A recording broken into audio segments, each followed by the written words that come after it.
It's Friday, folks. Friday fun day. Travis, are you ready? Ready to go. You look ready. I am. Dude, if people could have just been part of our pre-show prep conversation, I think it'd been very enlightening. It'd be very telling, wouldn't it? Oh, man. We get very animated behind the scenes over here. And it's funny because you get real loud and animated, and I get real quiet. You do. When it's intense, like it's like I get. I can feel the boiling. Yeah, the boiling is happening. Yeah, last week was a rough show. It was rough, but hey, somebody's got to do it. Well, it's the Defiance Daily Show with Roberts and Pruitt. Defiance Daily Show with Roberts and Pruitt. It is May 2nd, 2025, 11:02 Central. You know what anniversary this is? What is it? I believe it was 2011 on this day in Abbottabad, Pakistan. Abbottabad, Pakistan, which was the home of the equivalent Pakistani army, their West Point. DevGru, otherwise known as SEAL Team 6, in the wee morning hours when all was dark and all was calm and not a soul stirred. In advanced helicopters, DevGru, SEAL Team 6 ascended on the compound of Osama bin Laden. Didn't they dump his body in the ocean on the way back or something weird like that? Well, I think it was like 2 days later or something. A lot of controversy over that. But anyway, that's if you remember that day back in 2011. That's how history is. All those years went by. We can pinpoint people in the Capitol building just from one picture. But it took how many years to catch Osama bin Laden? Our favorite CIA asset? Travis, that is a whole you know what? We need to do a show on that maybe one day. And you know what's funny is the only thing I really know about any of that stuff is the weird stuff. Like dumping his body in the ocean as part of it. I don't know if that's true or not, but dumping that as part of it was a way to honor well, it's because of the Muslim some religion, kind of tradition. I've heard arguments on both sides, and I've heard arguments from actual, Navy SEALs and different, and I've heard good arguments on both sides of it. I actually have. I've heard it's like, man, it's kind of a tough call. Anyway. I'm weird. I listen. Well, you got to respect the traditions, especially after it's not supposedly so much bombed, the World Trade Center. Yeah, and it's not so much the traditions of it. It was just like, what do you do with this? Do you put him in a ground where people can then immortalize him and show up every year on, pilgrimages? There was a lot to it. I get it, but I just don't trust Obama. I don't trust the government. I don't trust anybody in government or military, unfortunately. So. Anyway, there's always a question mark for me. I just don't go along with the narrative that we're forced. It's definitely super interesting. It's interesting. It's very interesting because it's like a lot of our historical stories that we get from the government. Well, very odd. Very weird. Kind of dovetails into our topic today, doesn't it? It does. Before we jump right in, I do want to warn people about today's show, similar to what I did last week. Viewer discretion is advised for this one. This is the material we cover, and who we're covering today is Dr. John Money, the founder of the term gender and the pioneer for gender reassignment surgery and all the chemical mechanisms to utilize towards such feats. So is this a viewer advisory or is this also a listener advisory? Viewer, listener, definitely more the listener, I think, because we're gearing towards some of the video, man. Even though you said you've got some stuff planned that you're going to get my reactions on. It's both. This is a viewer and listener discretion is advised for this show. This isn't a show for the kiddies. No. And it's important to understand as we go through the history of these particular individuals, it's always keen to remember anytime you see teachers promoting this stuff, always remember in the back of your mind, they are Kinseyites, whether they know it or not, whether they are direct disciples or they espouse a lot of the terminology and a lot of the justifications for a lot of these practices. It comes from Kinsey. Kinsey. And don't forget, there is a bronze statue of Alfred Kinsey out there at Yes, University of Indiana. Yeah.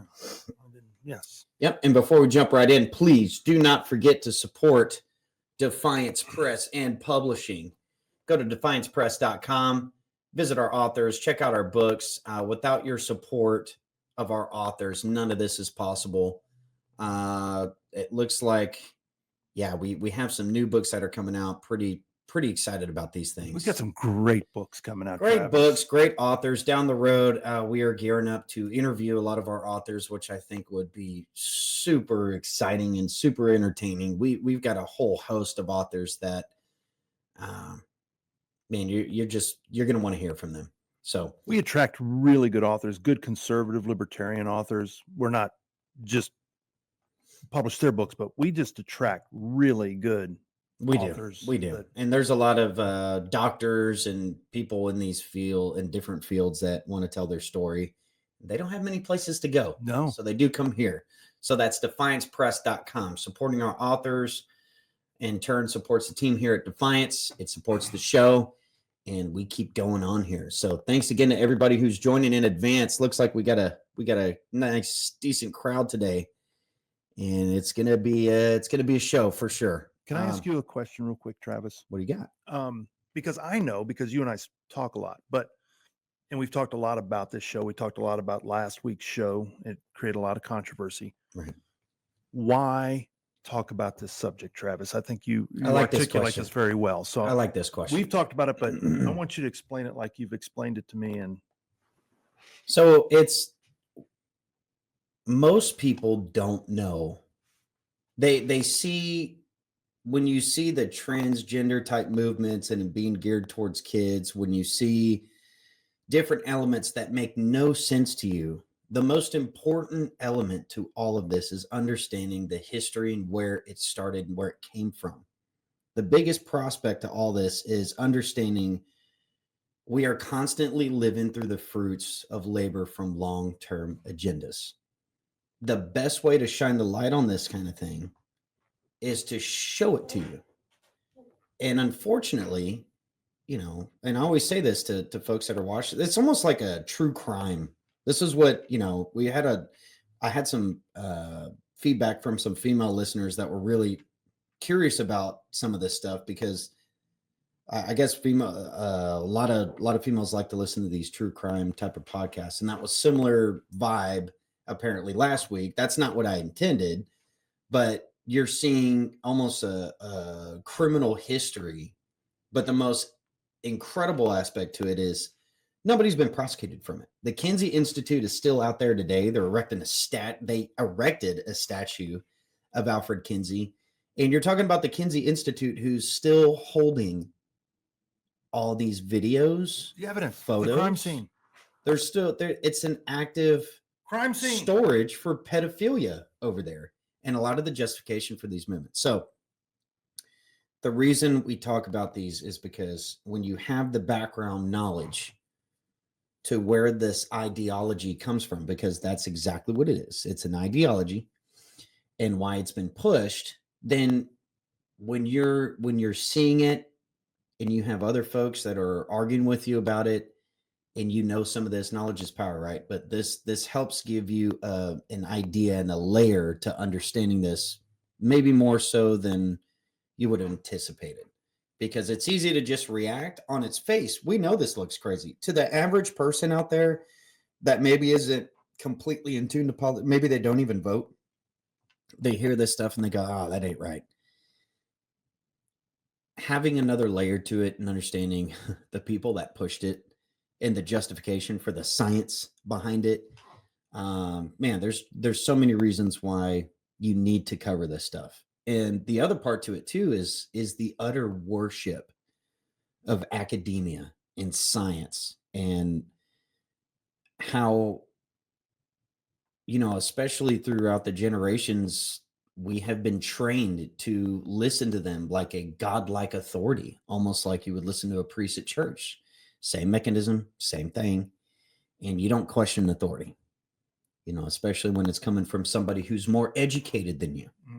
So we'll go into the fruits of these educations. You're watching the Defiance Press, the Defiance Daily Show from Defiance Press and Publishing. And, it's May. We know that it's just around the corner, folks. Gay Pride Month. Here we go. Coming for your kitties. Woo! Yeah, it's coming, folks. And why? Why is it so important to go after the kids? Why is it so important? So, really, if I was going to sum up the kind of the behavior with Mark and I behind the scenes before the show starts, there's no better ranting individual and pure American, just bona fide blood to bone person than Alex Jones. Amen, brother. You want to see a little bit of the behavior behind the scenes? It's akin to this. A societal wrecking ball to destroy any semblance of normality, any semblance of basic human biology that you see in the bees and you see in the birds. Imagine if somebody in a demon outfit showed up next to a baby giraffe and said, "Hi, I'm a demon. Be inclusive. Don't be mean to me. Let me wear demon horns and come up and look like a complete alien from another planet. Let a space alien." And by the way, this is a program. They dress up like space aliens all over the United States and all over the world. I told you, in horrible demon psychopath outfits that make Pennywise look beautiful. And they show up and they have their way with your children in demon outfits. I mean, if you've got men that look like 400-pound goblin demons with your children, there's nothing you won't put up with. There isn't a species on the planet that would let something that looks like a space alien get up close to its kids, but only in America does it happen, and I'm sick of it. I'm tired of it right now. I can't handle it more. That pretty much sums it up. That's epic stuff right there, my brother. Can I just make a point on that? Yeah. We and you and I, we talk about Alex Jones a lot. We have high regard and high respect for that man and the price he's paid to bring truth to the American population. He's a national treasure. And people might watch that and they go, "Man, he's really..." Why aren't we all acting like that? Yeah. That's a very normal reaction if you're paying attention to this kind of stuff. And really that's another part to this, right? You're supposed to be pissed off about That angry. Stuff. We should be. You're supposed to be. If you tried pushing this 50, 60 years ago, there would be riots. And I'm not talking about the Summer of Love riots where we're stealing Xboxes and tennis shoes. I'm talking about I guess stuff we can't say. Yeah, I can't even say it. But you're right, Travis. Wouldn't put up with this. No, these people would not make it through. So let me, I'm going to throw up the intro video and let me let this download for a second, but we're going to get into the background of Dr. John Money. Now, one important figure in all of this is a psychiatrist and specialist in child and adolescent psychiatry. Her name is Miriam Grossman. Now, Miriam Grossman is one of the key figures in uncovering this detail behind Dr. John Money and the background of some of this. I'm going to play some clips from her from looks like a podcast called I like that. Trigonometry. Clever. Can't say it. Trigonometry. I'm trying to be careful. Anyway, there's also a journalist named John Calapinto. Now, not to be confused with Juan Jalapeno. No, not to be confused with Juan Jalapeno. Come on, journalist John Calapinto. He was with the Rolling Stones, and he covered a lot of one of the I think they called it the John Jones case. Oh God, here we go. Key figure in understanding a lot of this in the background of the study and the justification and the science behind all this stuff. So let's kick off with an intro video. This is the Dr. John Money episode. Let's get into it.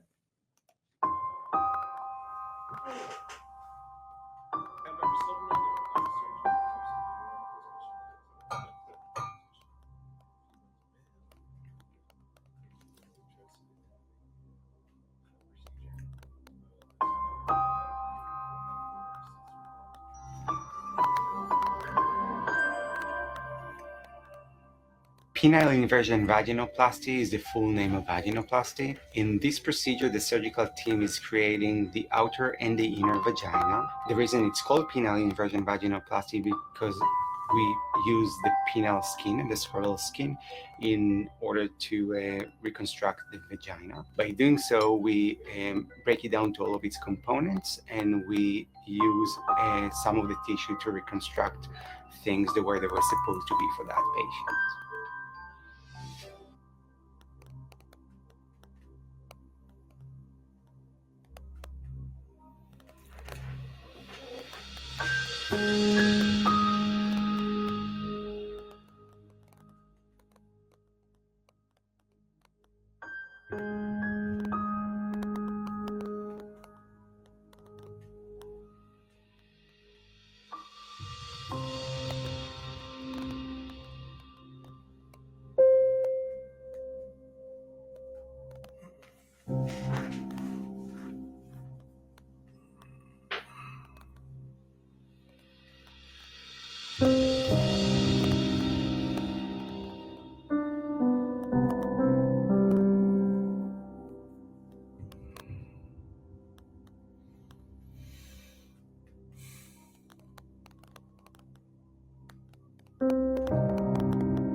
My name is Morgan, and this is my voice, like 10 months on testosterone.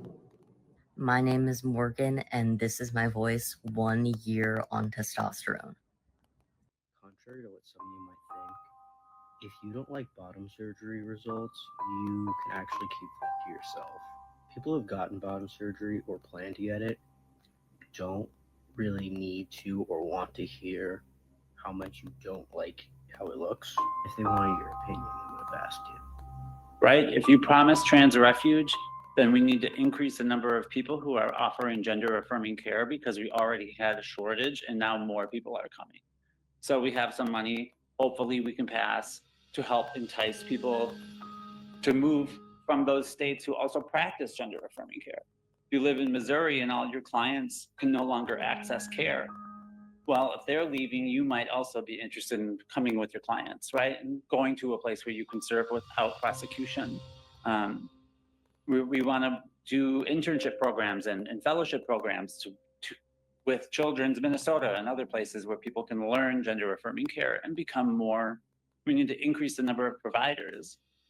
Because let's be clear, this is life affirming and life saving healthcare. When our children tell us who they are, it is our job as grown-ups to listen and to believe them.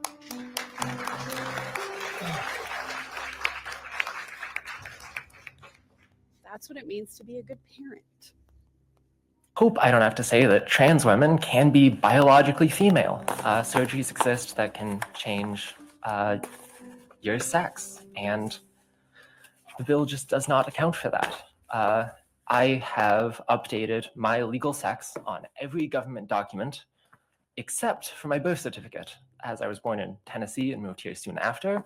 And Tennessee had recently made a law that makes it illegal to change the gender marker on a birth certificate. Under the current law, despite anything I may do, any amount of hormones, surgeries, level of competitiveness, I would not be able to participate in any female sports. Can we talk about the gender fluid experience of not knowing if the thing you want to do to your body would be a permanent thing or something that you just want temporarily? The thought of top surgery is just weighing on me so deeply. But how do I know if I want it if I'm gender fluid? I want to talk to all the trans kids for a second. So if you're a trans kid, get comfortable for a couple minutes. And if you're the parent of a trans kid, then, bring them over to the phone or bring the phone over to them, whatever works.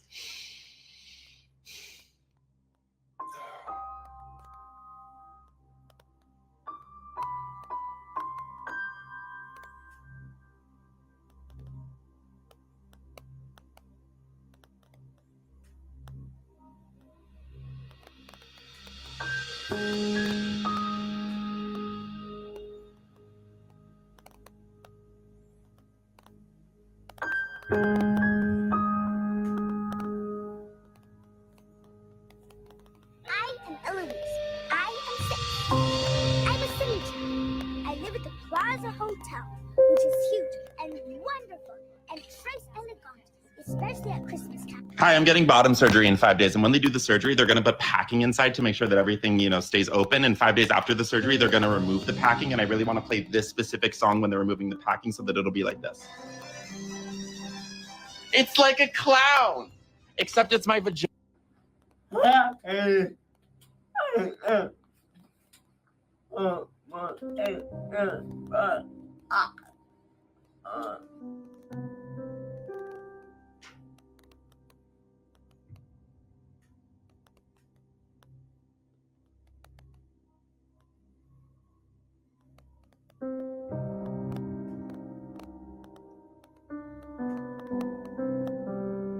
I am finally getting my banana split later this year. I talked to my surgeon on the phone, and this is how he's going to do it. Step one is, of course, to split the banana. Inside the banana, we find a small tube of red liquid.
Think you get the picture now, folks. That's a that was pretty tough to watch. I get it. Hopefully, if you're listening on audio, that was kind of a compilation and just really a point of emphasis to kind of bring you up to speed in less than 10 minutes on where exactly we're at today. This is a time that I think one day we'll go back and look at, just like we did on the Nazi experiments with the scientist over in Germany. This is absolutely insane. So where do you begin? You can begin with Dr. John Money. Now, I want to that was I want to kick off kind of an introduction with let's hear from Miriam Grossman. This is from the podcast Trigonometry, and this is our introduction into John Money. But we're gonna reintroduce him again our way. Very sophisticated, Marcus. Okay, let's hear from Miriam Grossman. the term that was first introduced in the 50s by John Money, psychologist John Money at Johns Hopkins University. He invented this idea that we have a psychological sex, not just a biological sex, but a psychological sex in our mind, and that we are born gender neutral. So that when we're born, even a normal child, he proposed, is born without any propensity or quality, masculine or feminine qualities. Yes, there were certain physical characteristics, obviously, that were different, but aside from those areas, everything else is imposed by society, a social construct. So all the sort of so-called feminine qualities of being nurturing and, preferring to play with dolls instead of trucks, and interest in the more nurturing professions, and being more maybe verbal and articulate. I mean, all these kind of stereotypical things. So John Money proposed that this is all imposed by society, a social construct. But in addition, he came up with this revolutionary theory that because that's the case, and we are all born gender neutral, that therefore a boy could be successfully raised as a girl and a girl as a boy, and all dependent on environment.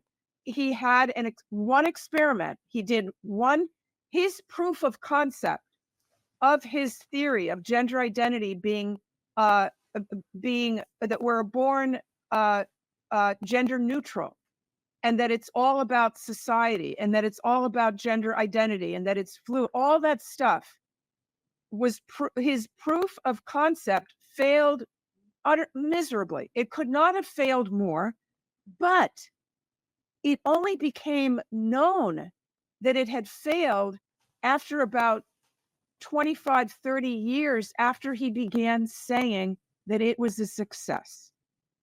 So there was a long delay in the discovery that the individuals that he had experimented on, the boy that was raised as a girl because he had had his penis burnt off during a circumcision, and his parents took him to Johns Hopkins to see Dr. Money. Dr. Money said, raise this boy as a girl and he will be fine. We'll castrate him. We'll do some surgery. We'll give him some hormones at the right time. He'll be absolutely fine. They listened to him. They tried it. It was a disaster. He ended up killing himself. He never felt like a girl. He never acted like a girl. And his biology was coming through loud and clear. That Y chromosome, that tiny little Y chromosome, makes a big difference. Now, by the time that David Reamer, this boy that was raised as a girl, came out publicly and said, my life was a disaster because of John Money. I was exploited by the medical field. And not only that, but John Money's results, when John Money went and said that in other words, David speaking now, that I was a success and that I actually felt like a girl, this, you have to understand, I mean, it's impossible to believe here, isn't it? You see, David Reamer was the perfect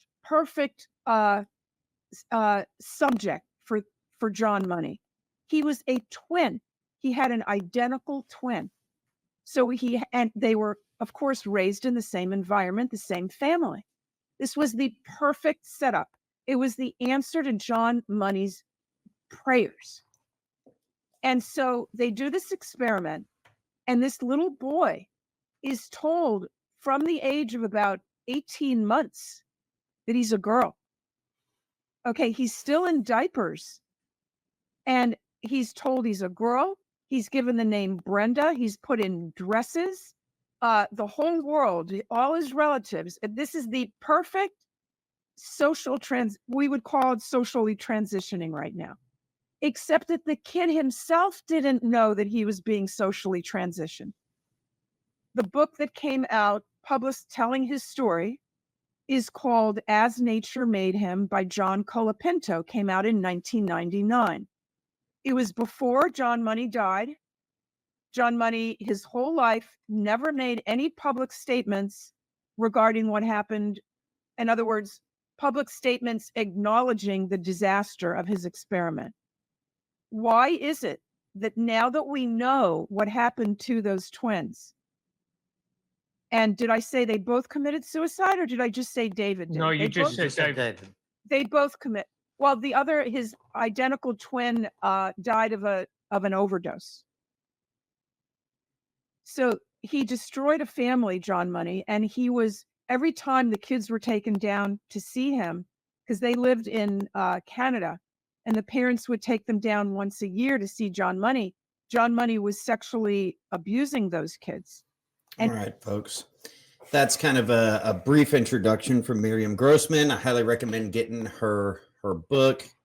That's called Lost in Transnation.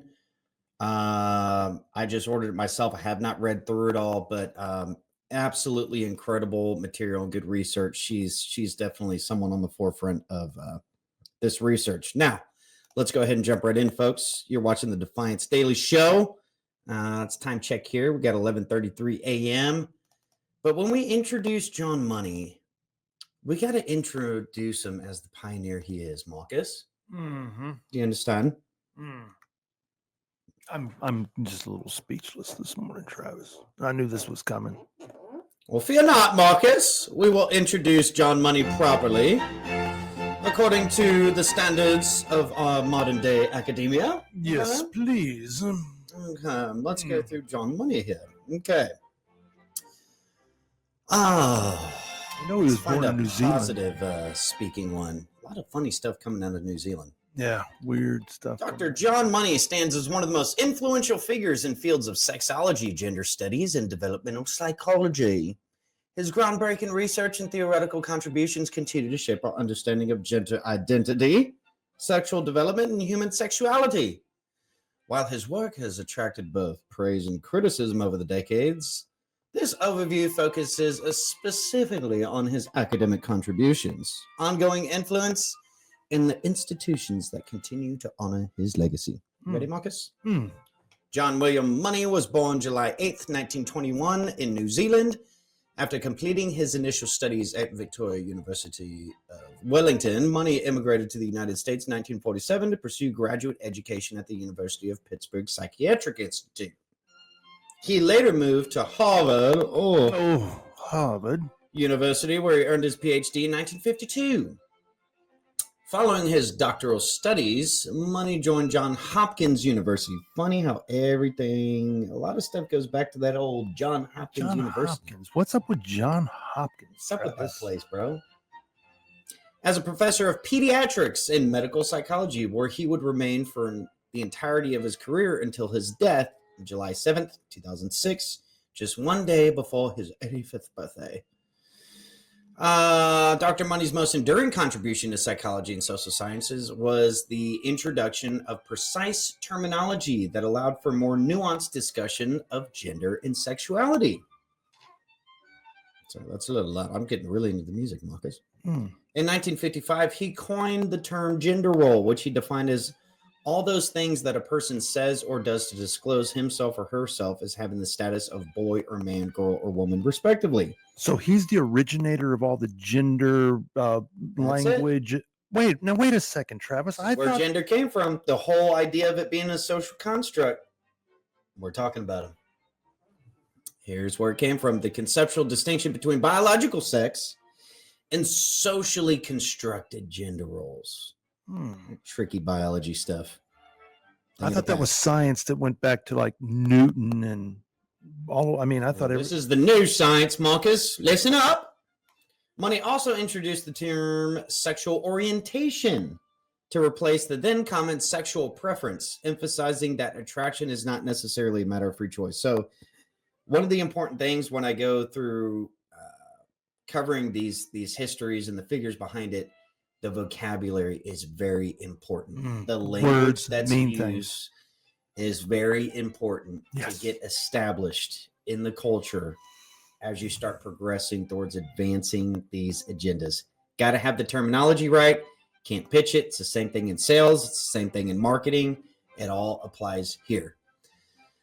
Money also introduced, his work helped establish a more accurate and precise vocabulary for researchers like Kinsey, clinicians, and educators working in the field of human sexuality. Your lovely little kindergarten teachers. One of his most original theoretical contributions was the development of the love map concept in the 1980s. A love map, as Money defined it, is a developmental representation or template in the mind and in the brain depicting the idealized lover in the idealized program of sexual and erotic activity projected in imagery or actual engagement with that lover. This concept provided a framework for understanding how individuals develop their unique sexual preferences and attractions. Unique. We'll get back to that one. Okay. Money later expanded the love lab theory to include 3 categories. Cutaneous, visual, and narrative. The concept has found acceptance in sexology and is frequently referenced in books about love and sexuality, including Glenn Wilson and Chris McLaughlin's The Science of Love. At Johns Hopkins University, Money conducted pioneering research on the development of gender identity. His work was particularly groundbreaking in studying intersex conditions, an area that had received little scientific attention before his contributions. Through his research, Money identified 6 variables that define sex: assigned sex and sex of rearing, external genital morphology, internal reproductive structures, hormonal and secondary sex characteristics, gonadal sex, chromosomal sex. To these, he added a 7th variable: gender role and orientation as male or female established while growing up. This framework provided a more Raja. I'm lost. Cue the music, Raja. Roger. Thank you. All right, I'm about to go. I'm angry right now. I'm about to beat Rogers. Hey, don't take it out on him. He's been part of this. I try to be. He doesn't talk about it. I'm getting angry with this, bro. Don't get in here. But the framework provided a more comprehensive understanding of sexual development beyond simple binary categories. In 1965, Money co-established the Gender Identity Clinic at Johns Hopkins University, still there today, with endocrinologist Claude McGeehan. Another figure we may have to do another show on. The clinic was the first in the United States to perform adult sex change operations beginning in 1966. Whoa, Did you know that? Whoa. That far back. That far back. There's actually some, there's a particular place. I don't know if this was in Canada or the United States. When one of the first ones was in the 1920s, to my understanding. Long-term agenda, folks. The establishment of this clinic represented a significant advancement in medical treatment of gender dysphoria and helped legitimize medical interventions for transgender individuals. Thank you, John Lenny.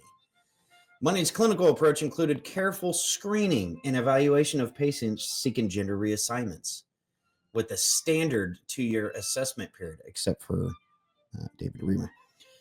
This methodical approach to transgender healthcare helped establish protocols that influence many other gender clinics and medical facilities. Prolific scholar whose work has been translated into numerous languages, his academic output includes approximately 2,000 articles, books, chapters, and review. We have some very interesting quotes from some of these some of the scholarly material.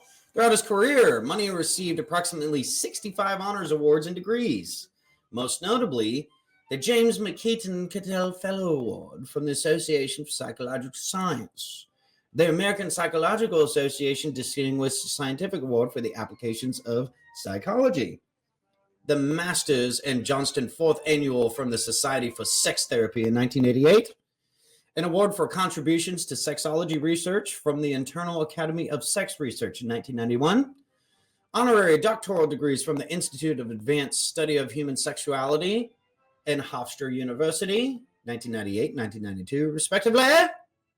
The Kinsey Institute has been instrumental in preserving Money's legacy and continuing his work. In 2002, Dr. Money established the Scholars of Sexology Fellowship at the Kinsey Institute to support graduate students whose scholarly work would benefit from the use of the Institute's library and archival materials. Is that the Kinsey Institute? That's the home of the bronze statue. That's where you can find the bronze statue. And he's got a fellowship for fellow scholars who are growing up and want access to these archival materials. So if someone sends their child to this university and pays all this money for tuition, would that money be helping this? It would be helping this, Marcus. The fellowship continues to be awarded annually to exceptional candidates in the field of sexology. The Kinsey Institute also houses the John Money Collection. They love their collections over there at the Kinsey Institute. An extensive archive containing his professional correspondence, lectures, presentations, audiovisual materials, articles, clippings, manuscripts, publications, and other materials related to sex research. We'll get into some of that. The collection serves as a valuable resource for researchers studying the history and development of sexology and other gender studies. His conceptual framework for understanding gender continues to influence academic discourse. His definition of gender role is still referenced in major resources like the Encyclopedia Britannica, which notes that a gender role is culturally and socially determined set of expected behaviors, attitudes, and characteristics based on concepts of masculinity and femininity. Concepts, people. Those are simply concepts, Travis. Money's work on intersex conditions in transgender healthcare helped establish clinical protocols that, while modified over time, form the foundation for specialized gender clinics worldwide. Let's see here. Doge has uncovered a lot of that. Hasn't Doge uncovered? We've been funding a lot of this stuff. Yeah, from the USAID and things like that. A lot of fun stuff there. John Money. Let's go into some other details. Oh, wait, there's more? There's more. The same hormonal mechanisms Money exploited now play a role in modern transgender healthcare. Oh, let me go up here. Let's see. Dr. John Money pioneered the use of NPAs, medroxyprogesterone. I can't say that. In 1966 to suppress sexual urges in a sex offender diagnosed with pedophilic incestuous behavior. All right, listen to this, folks. This marked the first documented application of chemical castration in the United States, establishing NPA as a primary pharmaceutical agent for managing paraphilias. Though never FDA approved for this purpose, Money's work influenced California's 1996 law mandating chemical castration for repeat child molesters, with similar statutes later adopted in Florida and 7 other states. Okay. By the way, that drug is known as Depo-Provera. The same hormonal mechanisms Money exploited now play a role in modern transgender healthcare. Oh. Wow. What? No way. NPA and other testosterone-suppressing drugs like leprolide are used in feminizing hormone therapy to achieve chemical castration effects, reducing endogenous testosterone to female range levels. The World Professional Association for Transgender Health acknowledges this pharmacological overlap with the 2022 conference session, noting that chemical castration terminology applies when such drugs are used for gender identities. Key scientific connections include testosterone suppression, treatment protocols, long-term outcomes. Ethical debates persist about contextual framing, where courts mandate these drugs as punitive measures for offenders. They're considered voluntary therapeutic agents in gender-affirming care. Did ya catch that, folks? Is it voluntary? The dichotomy highlights how pharmacological tools developed for behavioral control have been repurposed for patent-led healthcare, reflecting evolving understandings of sexual biology. That's right. The drugs that were used for chemical castration are the same drugs that are being used for gender reaffirming care. Isn't that lovely, Marcus? All right, I'm going to stop the music. There's your academic introduction and his his background there. What are your thoughts on that introduction there, Mark? Sounds like a pretty decent guy, huh? It sounds like somebody you want as a next door neighbor, Travis. It sounds like somebody you'd want your kids to be learning from, either in grade school, middle school, junior high, high school, or college. One thing to understand. Let's go to before we get into some of his research. Let's go into his childhood. Important to know. His parents were very traditional, conservative Christians, very involved in their church there in New Zealand, which I thought was very interesting. Now, let's see here. Okay. Yeah, Money's childhood unfolded in a highly regulated and religious environment where sexuality was actively repressed and portrayed as sinful. According to biographical accounts, his upbringing was characterized as dysfunctional, taking place within a household where sexual matters were considered dirty and sinful. The environment likely created a foundation of shame and confusion around sexuality that would later become central to Money's professional interests. So I'm highlighting this because this is important before I get to the actual studies that he conducted itself, including the famous one, which I'm sure all the listeners are waiting for to hear. Yeah, his father apparently was alcoholic and very, very abusive. In some cases, in a lot of cases, actually abusing John's mom. And then he would witness a lot of this. Apparently, the father would also get him to contribute to the abuse of his mother. There is clear documentation of at least one significant incident of physical abuse in Money's childhood, according to biographical accounts. Money's father was described as extremely cruel and administered a brutal, abusive whipping and interrogation to his son on account of a broken window. This incident represents evidence that Money experienced physical abuse. Money himself later wrote about his father with barely controlled venom, suggesting deep trauma and unresolved emotional wounds from his relationship with his father. The documentation of his father shooting birds in the garden further paints a picture of a household where violence and cruelty were normalized. His father died at a pivotal moment in his development. He was 8 years old. John Money was 8 years old when his father died. And he wasn't informed of his father's death until 3 days after it occurred. So there was also the case of, he did write apparently on one account that, and I'm paraphrasing the quote, I'm probably butchering it, but basically he was a firsthand witness of man's vile masculinity and no doubt played a huge role into his study and his advancement into the educational fields. Let's see here. Which I think it's very interesting that they categorize those activities that you just laid out by his father as being masculine. Correct. I think, and again, words mean things. Words mean things. This is programming that goes into society when they hear something like that and say, yeah, it was because of his father's masculine and his vile masculinity. It's like, well, now wait a second here. Hang on. What does any of that have to do with masculinity? Yeah. Following his father's death, Money's environmental circumstances changed dramatically. He was raised in a house full of women who he believed despised all things male. According to his own later writings, he developed the perception that the women in his household viewed him negatively, specifically because of his male anatomy, seeing him as wearing the mark of man's vile sexuality. Here we go. Yep. This environment appears to have fostered deep gender confusion and self-loathing.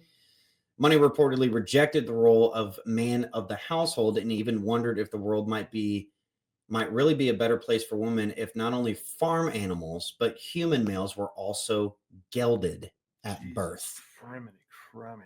See the picture? Okay, so he was brought up on a farm. He obviously saw animals being gelded and suggested and quoted as saying, if not only farm animals, but human males were gelded at birth. I think that played an impact on his gender studies. Do you think there's maybe a little bit of bias in some of this research? Guy's a sicko, man. Let's see. And by the way, he's not the first kid to grow up in an abusive household. Let's make this very clear. These are personal choices and decisions he's made personally. He can blame it on whoever he wants to, but there's way too many examples of people who have grown up in similar or even worse conditions. Oh, for sure. That didn't end up growing up to be in a profession where they're lopping, young boys' penises off and girls' breasts off. You can't, in other words, don't give this guy a pass just because his father was an asshole. Oh, yeah. I always like to go into the history of what these people went through because it does give you a glimpse into psychologically how they got into what they did. Like what drove Alfred Kinsey to start pulling legs off of insects and studying wasps and watching them have sex, and like who does that? Who gets into stuff like that? It's important to know this stuff. Okay, let me see. So when he first started, he was doing research on what's now termed intersex, but reality is hermaphrodites. So these are the anomalies in some births where folks are born with both genitalia. Now, this was I had to go back and study because I wanted to know what did his research on hermaphrodites look like during his time and what was he doing? So Dr. John Money, let's see. One of Money's significant early contributions was a 5-year psychological study of 105 intersex patients documented in his 1957 paper, Imprinting in the Establishment of Gender Role. The research examined the relationship between assigned gender roles and physical sexual variables in intersex individuals. The findings suggest that the sex of assignment in rearing was a more predictor of gender role and orientation than chromosomal or gonadal sex. So this study was groundbreaking because it became the foundation of his approach to gender identity and development. Let's go through here. Okay, there appears to have been a bias towards female reassignment in cases of genitalia. According to one source, accordingly, pediatric surgeons would strive to benefit these patients by normalizing ambiguous genitalia, reducing enlarged clitorises, and because of the technically eliminating visible penis-like structures in babies assigned as females, and because of the technical difficulty creating functional and cosmetically believable male genitals, refashioning anomalous male genitalia as female. The surgical consideration often led to more female reassignments. It was considered easier to make a vulva and vagina than a functional penis. The guiding principle was that any large clitoris is to be reduced or removed for males with less than adequate penis, since it is easier to make a vulva and vagina than a functional penis. These children that was one of my questions. Will be raised as females. So basically, even in his studies of hermaphrodites, it appears that if there was a large clitoris involved, he immediately wanted to, because it was easier, right, than making a penis. turn that into a female.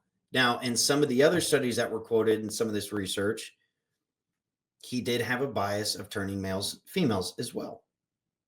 So we'll get into that. Yeah, I was just wondering, is there the numbers on, is there a disparity or a large disparity in percentages of procedures where they turn boys into girls or girls into boys? Now, what they did say is there's not a lot of data on all 105 of those experiments, but something tells me the Kinsey Institute probably has a nice little dossier somewhere. Yeah, they And got a the nice, records. nice just little like the book and Nazis. They've just a dude, these perfect little these sickos, man.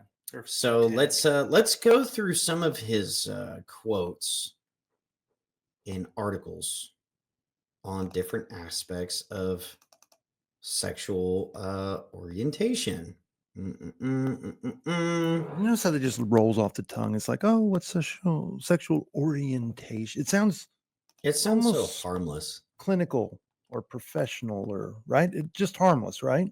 Mm-hmm. Yeah. All right, get ready for it. Listener discretion is advised from this point forward, of course, really through the whole show.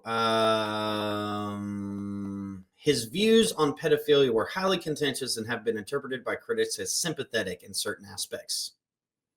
Money argued that affectional pedophilia, which he described as rooted in love rather than sex, was not inherently pathological. In a 1990s interview with Dutch pro-pedophilia journal Pedica, where have we heard that before? He stated, if I were to see the case of a boy aged 10 or 11 who's intensely erotically attracted toward a man in his 20s or 30s, if the relationship is totally mutual and the bonding is genuinely totally mutual, then I would not call it pathological in any way. He suggested that such relationships could be harmless if consensual and based on mutual affection. Jiminy Christmas. Isn't that sweet? It's just, rainbow flags. Two different types, affectional pedophilia and sadistic pedophilia. One is abusive and harmful, the other is not. Yeah.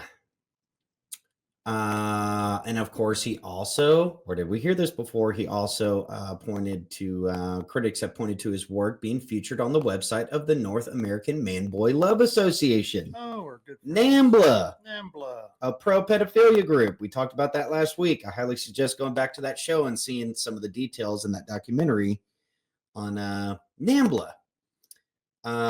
Which, by the way, they've been around for a long time. Is that hang on. I got to see that NAMBLA cover back to school.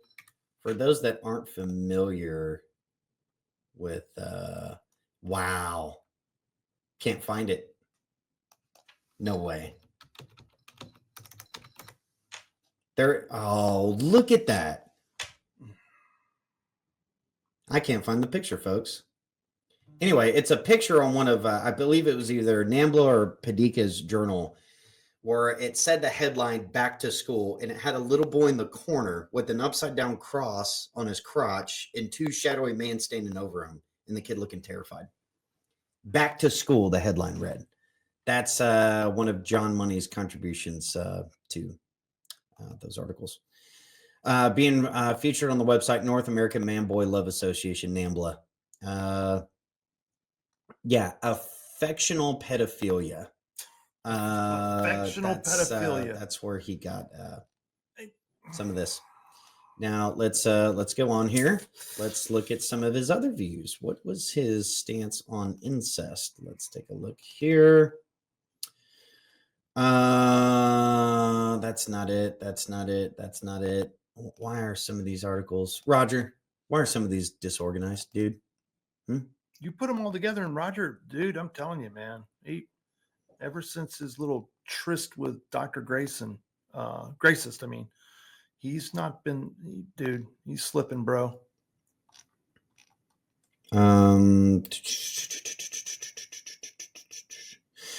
By the way, so a little bit of dynamic on the incest part to that quote I was talking about earlier. In 1991, in that interview with Pedica, he said, if a 12-year-old boy and a 30-year-old man develop mutual affectionate relationship, I would not pathologize it. The same applies to siblings.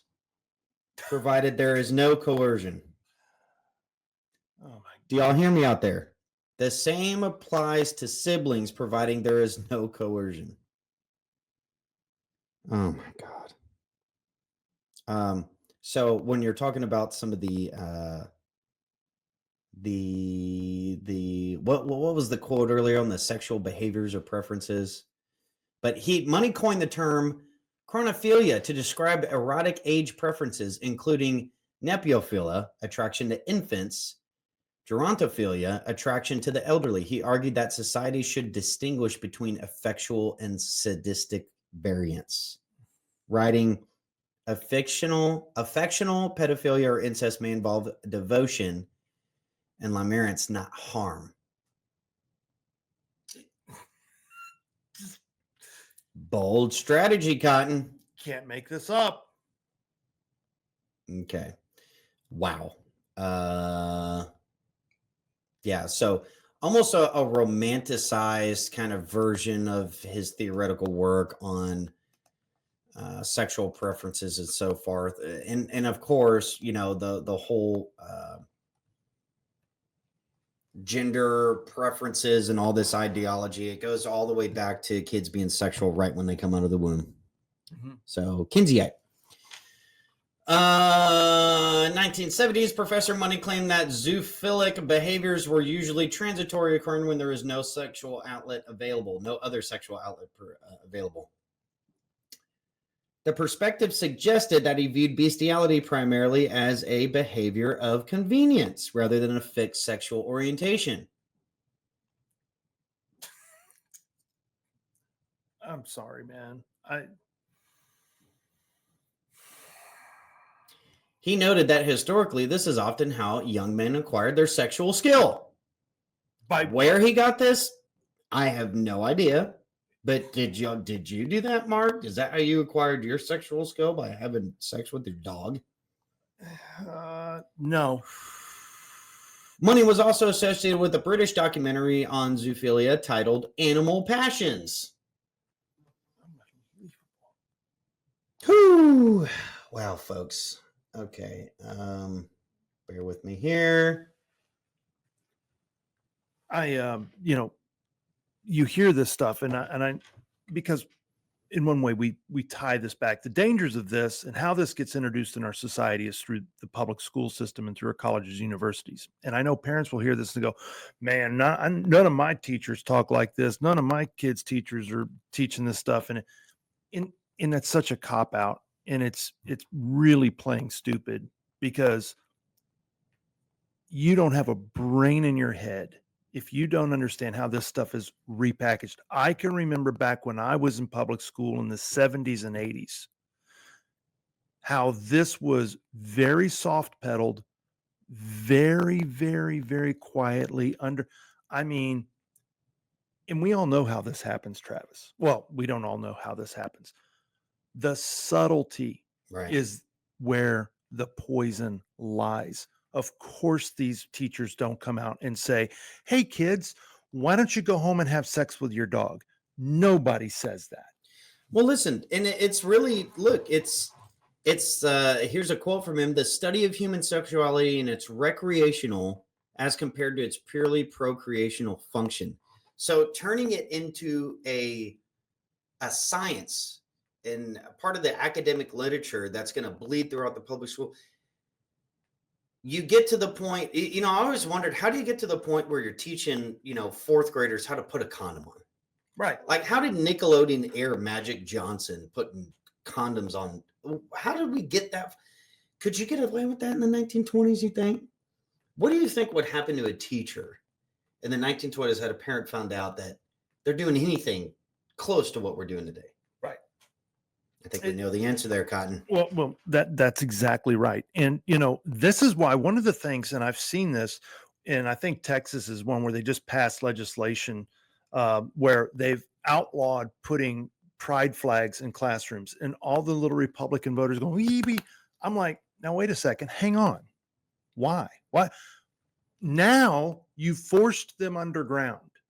Now, if you're going to be the person that's going to let the state raise your kid, Wouldn't you be more comfortable knowing that if your teacher has the ability to put a pride flag in their classroom, wouldn't that make it easier to identify them now? You Well, and think the here's- teachers have changed simply because they can't put this stuff up in there? No, they have not changed. Now it's just harder to identify them. You know, this is it's absolutely crazy because this is being pushed on kids, you know, trans kids. Let's go through. All right, now there's I'm going to dive into what was previously termed as the John Jones case. Now, the John Jones case is the famous study, or the infamous study, I should say, that supposedly pioneered the justification and the effectiveness of gender reassignment surgery. So this is, let me do an introduction of this, and let's get into it. This was on an Oprah segment in 2000, not long after the book was published. Let's dive in. Oprah? Oprah. Be something they're not. It is known in the medical community as the John Jones case. It is the story of a baby boy who was surgically changed into a girl after there was a botched circumcision. And for the first time in 34 years, the man who grew up as a girl is going public to share this incredible ordeal. Take a look at this. In 1965, Janet Reimer became the proud mother of identical twins. The baby boys, named Bruce and Brian, were strong, healthy, and happy. At 8 months, Janet took them to the doctor to be circumcised. I wasn't worried about the boys going in for circumcision at all because I had been led to believe by the doctors that it was common, ordinary practice, and I didn't know I had anything to worry about. There was nothing ordinary about what happened next. During the circumcision on baby Bruce, there had been a horrible accident. What they did was turn up the cauterizing iron to a high heat and burnt the skin, and it was as if there was hot flesh cooking. There was a sizzle and a poof, and the penis was gone. According to the doctors, nothing could be done for this infant. After several agonizing months, the Reimers learned there might be a revolutionary solution. They agreed to a radical treatment known as sexual reassignment at Johns Hopkins Hospital. The doctors at Johns Hopkins were very hopeful that if we had made a move towards making our Bruce into a girl, she could be successfully raised as a girl, and she would enjoy a more normal life than if she remained a boy. At 22 months old, little Bruce was castrated. His new name was Brenda Lee. They told me that if we did not disclose the fact that he had ever been a boy, and we raised him to be a girl, that there was no reason that it wouldn't be successful. But there were early warning signs of problems to come. Janet remembers the first time she put a dress on Brenda. And I put it on her, and she started to tear it off. And I thought, oh my God, she knows she's a boy, and she doesn't want to wear a dress. Brenda's feelings only grew stronger. She rebelled against anything feminine. Brenda went to the bathroom standing up, like a boy. Early on, her twin brother noticed things were not right. I've noticed at a very early age, I would say kindergarten, where all the little girls would be, you know, playing with their hair and playing with Barbie dolls and things like that. And Brenda didn't want any part of that. She wanted to play with the boys.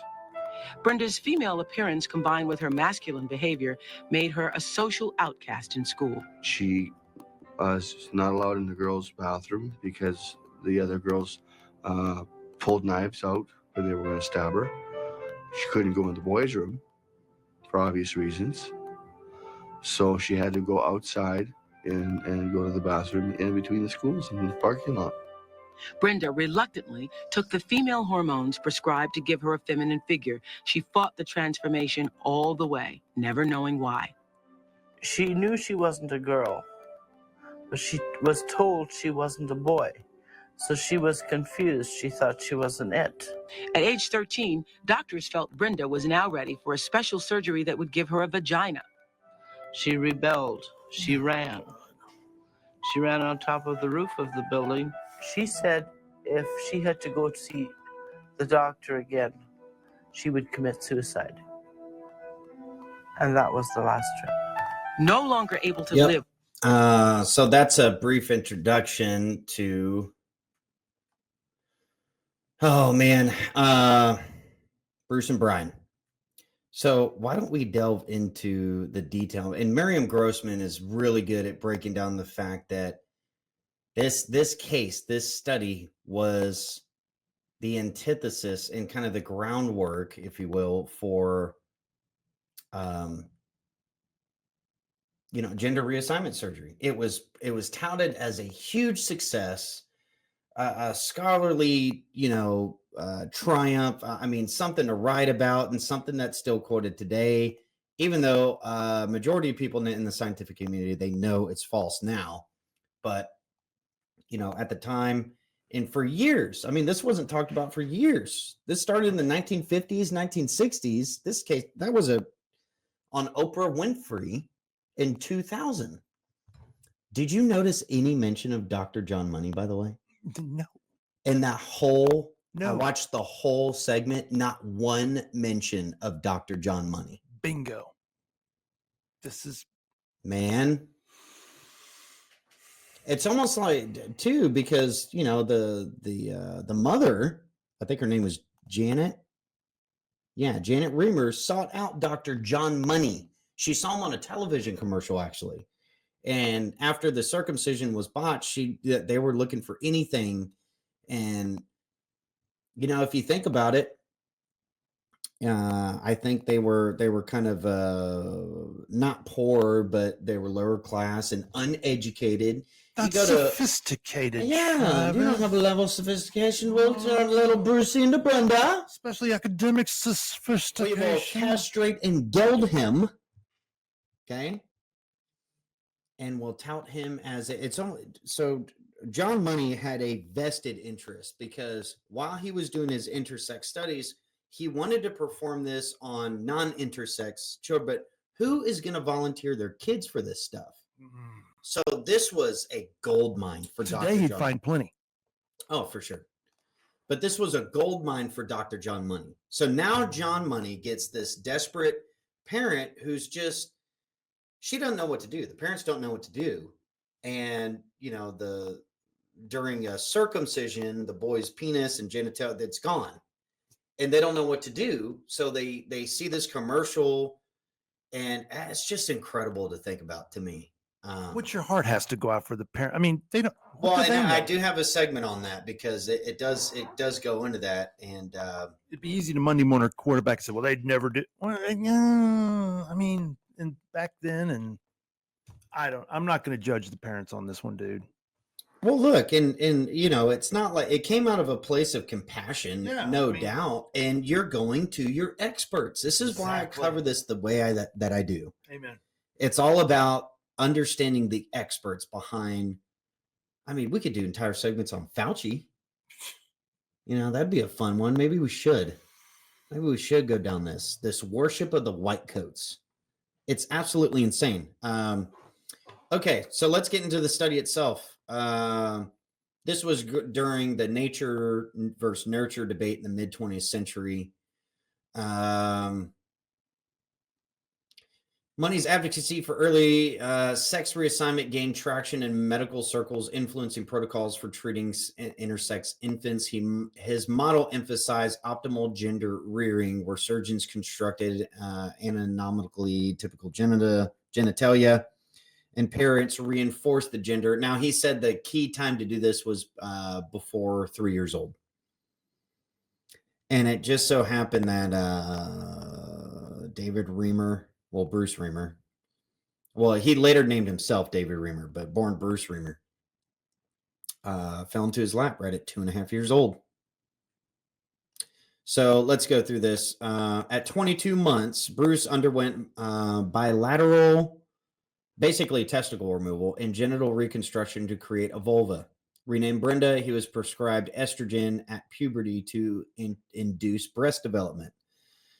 Money's team provided annual evaluations documenting Brenda's adjustment to female identity. Money reports, published under the pseudonym John Joan, described Brenda as clearly active little girl whose behavior contrasted with her brother's boyish ways. He cited the case as proof that gender identity is primarily learned. He cited the case as gender identity as primarily learned. The child's behavior is so clearly that of an active little girl and so different from the boyish ways of her twin brother, he had stated.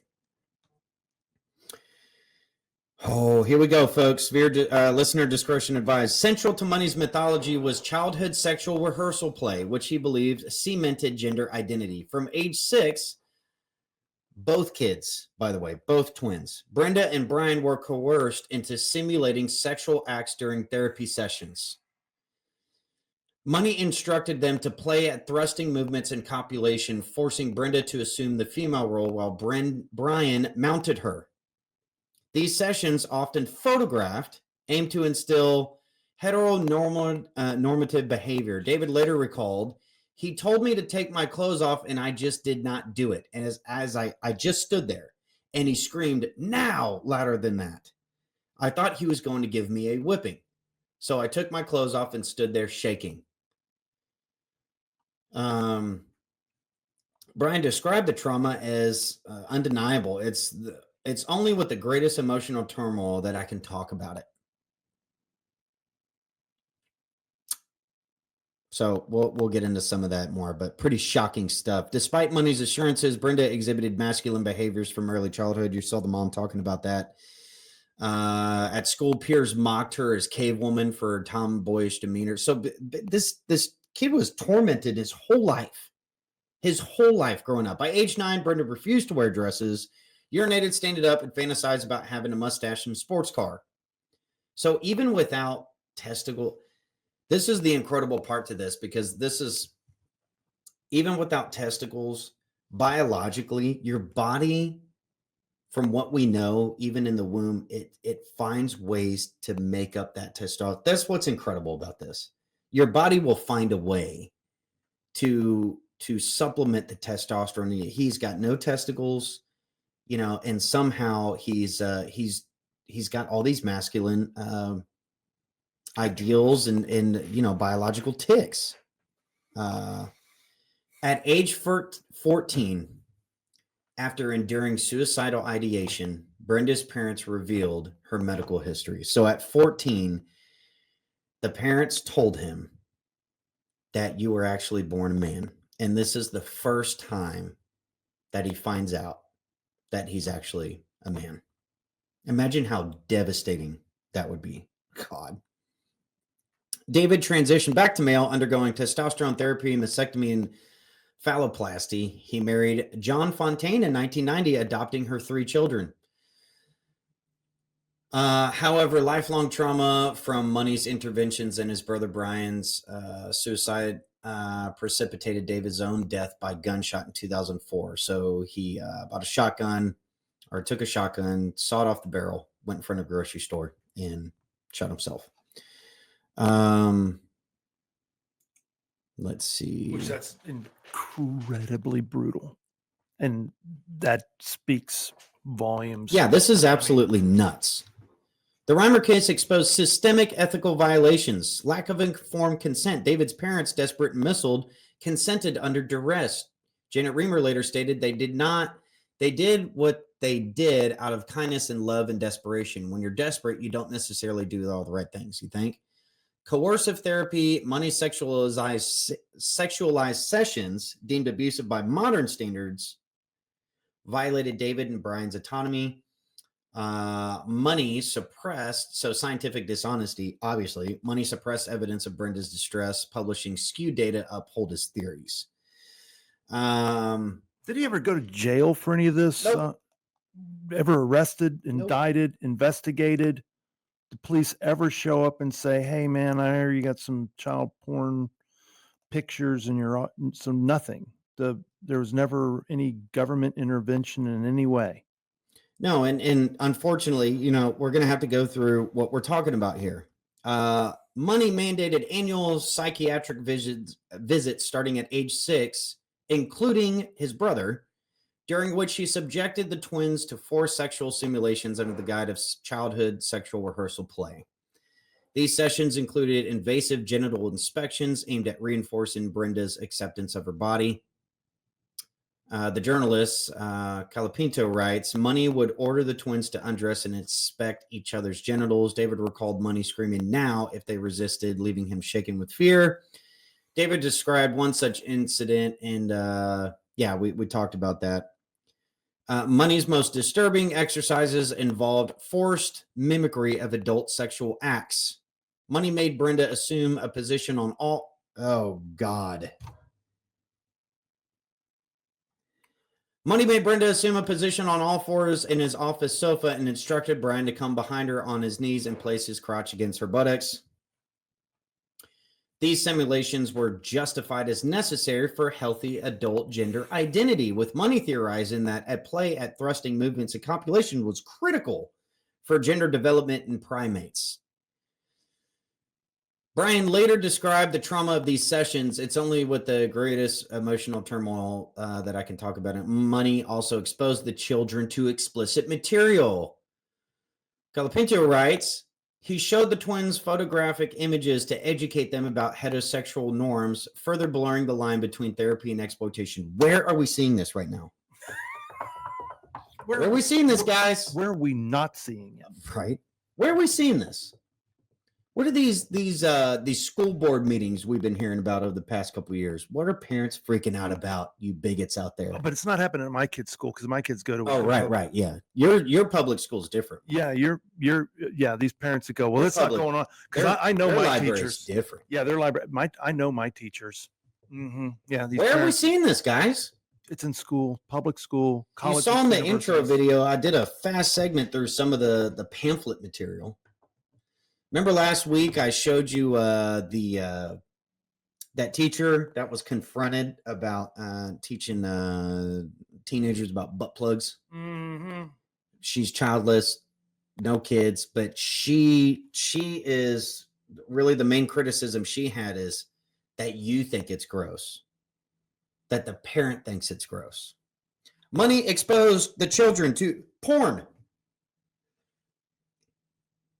So let's get this straight. Let's just recap this. This study that was used to justify and basically legitimize gender reassignment surgery, simulated sex acts on the kids, taking pictures of them doing it, showing them pornography,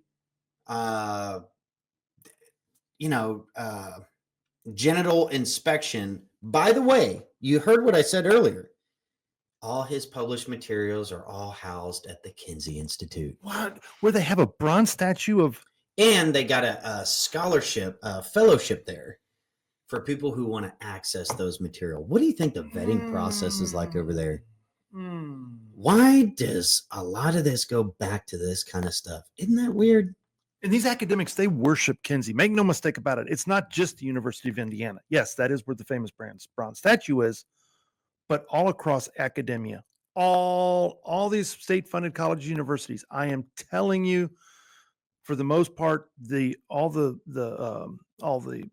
professors and all the different, the vast majority, over 95%, embrace this Kinseyite stuff, regardless of what they're teaching.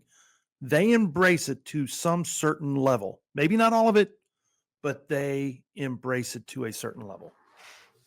And that bleeds out. I don't care if they're teaching world history. This stuff comes out in some form, some way, and it affects your kids. And we're talking about David Reamer, but his brother was part of this. You convinced the parents to bring both kids in here. So let's go through his brother, Brian Reamer, born 12 minutes after his identical twin. Both boys were diagnosed with phimosis at 6 months old, a condition where the foreskin cannot retract, leading to the parents to seek circumcision. And of course, Bruce was the one where his circumcision was botched, to say the least. Canadian healthcare. Brian's life became linked to his brothers when their parents, guided by psychologist John Money, agreed to raise Bruce as a girl named Brenda. Anyway, that's going through everything we talked about already. But anyway, yeah, he was subject to these traumatic therapy sessions that included coerced sexual play, simulated intercourse, general inspections, exposure to pornography. This affected Brian too. Brian's mental health deteriorated in adulthood. After learning the truth about his brother's reassignment in 1980, he developed schizophrenia, a condition characterized by hallucinations, paranoia, and social withdrawal. His symptoms worsened in the 1990s when David went public with their story, exposing Brian to media scrutiny and renewed trauma. Compounding these struggles, Brian turned to substance abuse, self-medicating with drugs and alcohol to cope with deteriorating mental state. Brian grappled with survivor's guilt, feeling responsible for his brother's man. Yeah. Man. As children, he had been privy to Brenda's distress, but was unable to intervene. In adulthood, this guilt manifested in a self-destructive behavior. You want to protect your siblings. Absolutely. Right? Especially twins. Inherently like that. Twins. So their parents' decision to prioritize Bruce's experimental treatment also created estrangement from his family, with Brian feeling neglected and resentful. I mean, yeah. We were both victims, but Brian carried the weight of being the normal twin. It broke him. Shakespearean, dude. That's crazy, man. On July 1st, 2002, Brian died at age 36 from an overdose of antidepressants. His death was ruled a suicide, a culmination of untreated schizophrenia, substance abuse, and unresolved trauma. The loss devastated David, who visited Brian's grave daily and blamed himself for his brother's suffering. Oh, God. Brian's obituary made no mention of his role in the experiment or his mental health struggles, reflecting the family's desire to shield him from scrutiny. I mean, I get it. So, you know, it's not just David Reamer who, suffered from these experiences. And going back to David, David suffered from severe depression. This isn't one of those, oh, he's got a serotonin. No, this is legit type of shit that we're talking about here. This is trauma. This is trauma. All right. David suffered from severe depression throughout his life, starting in childhood and intensifying in adolescence and adulthood. I mean, knowing the hormonal, God, that has a huge role to play with it. No doubt about it. By age 13, he was experiencing suicidal depression and threatened to take his own life if forced to continue with Dr. Money's treatments. He attempted suicide at least 3 times in his early 20s. As a child, David was ostracized and bullied at school for his masculine traits while being forced to live as a girl. He was denied access to both boys' and girls' bathrooms, forcing him to relieve himself outside in an alley in between classes. The social exclusion no doubt contributed to a sense of alienation and depression. In adulthood, David struggled with explosive anger, cyclical depressions, and fears of abandonment, which strained his marriage and family life. His wife, Jane, described enduring his dark moods and emotional volatility for years. His mental health struggles made relationships challenging. He experienced marital difficulties, and his sense of sexual inadequacy and ability to be a true husband weighed heavily on him. Man, can you imagine? Oh, my God. Can you even imagine? Awful stuff, dude. Oh, just awful stuff. And how many indictments did Dr. John Money? How many investigations? They may throw a statue up next to old Alfred Kinsey. Yeah, over there, University of Minnesota. David's depression and trauma affected his ability to maintain steady employment. After losing his job at a slaughterhouse he was unable to find full-time work, which deepened his sense of despair and lack of purpose. David was haunted by memories of his forced gender reassignment, medical procedures, and Dr. Money's controversial therapy sessions. He described a deep well of wrenching anger that would never go away. You can never escape the past. I had parts of my body cut away and thrown in a waste paper basket. I've had my mind ripped away. Even after transitioning back to male, David struggled with self-esteem and identity issues, feeling he could never be normal, fully recover from the psychological damage inflicted during his formative years. So let's see here. So David Reamer's life ended tragically at the age of 38 when he committed suicide by gunshot on May 4th, 2004 in his hometown of Winnipeg, Manitoba, Canada. The specific details of his death indicate on the morning of that day, Reamer drove to a grocery store parking lot in Winnipeg and shot himself in the head. Yeah, just 2 days before his death. All right, so let me paint this picture. We just talked about, feeling sexually inadequate in his marriage and being, formal, being a man and being the man in the relationship. 2 days before his death on May 2nd, 2004, his wife Jane informed him that she wanted to separate. This marital breakdown came at a time when Reamer was already experiencing significant personal struggles. He was unemployed and still suffering from deep remorse and grief following the death of his twin brother. According to press reports, bad investments, marital problem, his brother's death all contributed to his suicide. So there you have it, folks. A success story of gender reassignment, the foundation for it. Oh, that's not fair, Travis. There's been some successful ones. Has there? Yes. I mean, you can't lump all transgenders into this one lump, Travis. That's very unfair and very homophobic and very transphobic. I'm sorry. Well, you can kiss my ass, Mark, because there's no such thing as a successful one. Teaching kids and teaching people to not be okay with who they are is anti-Christ behavior. I mean, Yes, you're right. Getting exactly away what from it who is. you are and accepting who you are isn't about changing your identity. It's the opposite of that. Being comfortable in the skin that you were born in. That God created you. It's the way God created. There's nothing more evil than telling you you're not okay with who you are. And it's okay to sterilize and mutilate yourself in the name of science and acceptance to fulfill some narcissistic behavioral traits and some confusion. I highly recommend people go to Miriam Grossman and get her book, Lost in Transnation.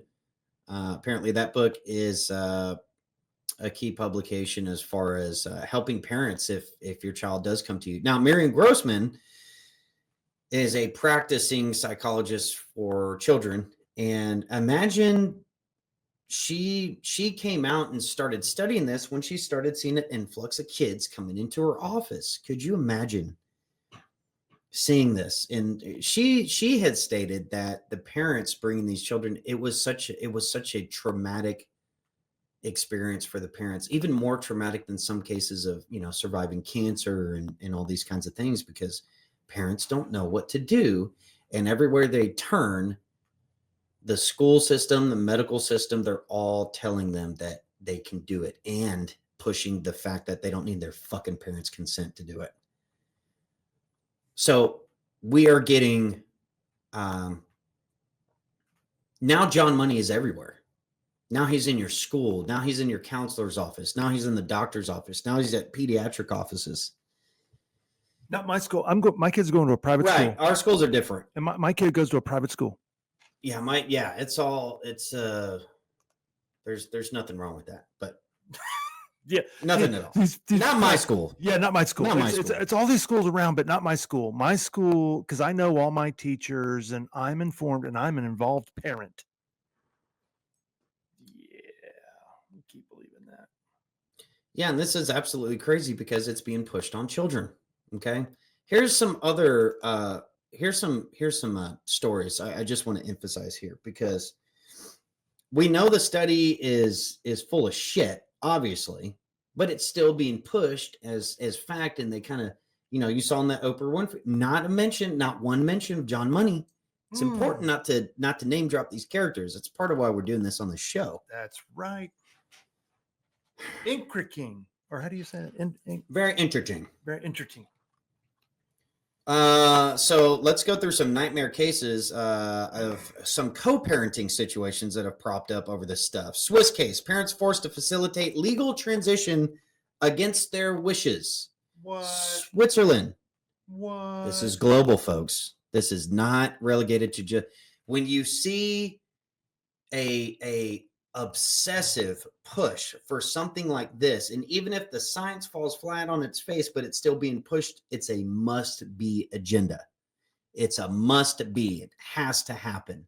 You have to just put a wrecking ball through traditional biology and family and a man and a woman in the household and really protecting these kids. They did really good at separating the parents so they could talk directly to the kids, and you are paying for it. You're facilitating it. High profile case from Switzerland involved divorced parents who objected to their teenage daughter's desire to legally change her gender. The daughter, who began identifying as male at 13, was placed in a government shelter after her parents refused to consent to puberty blockers.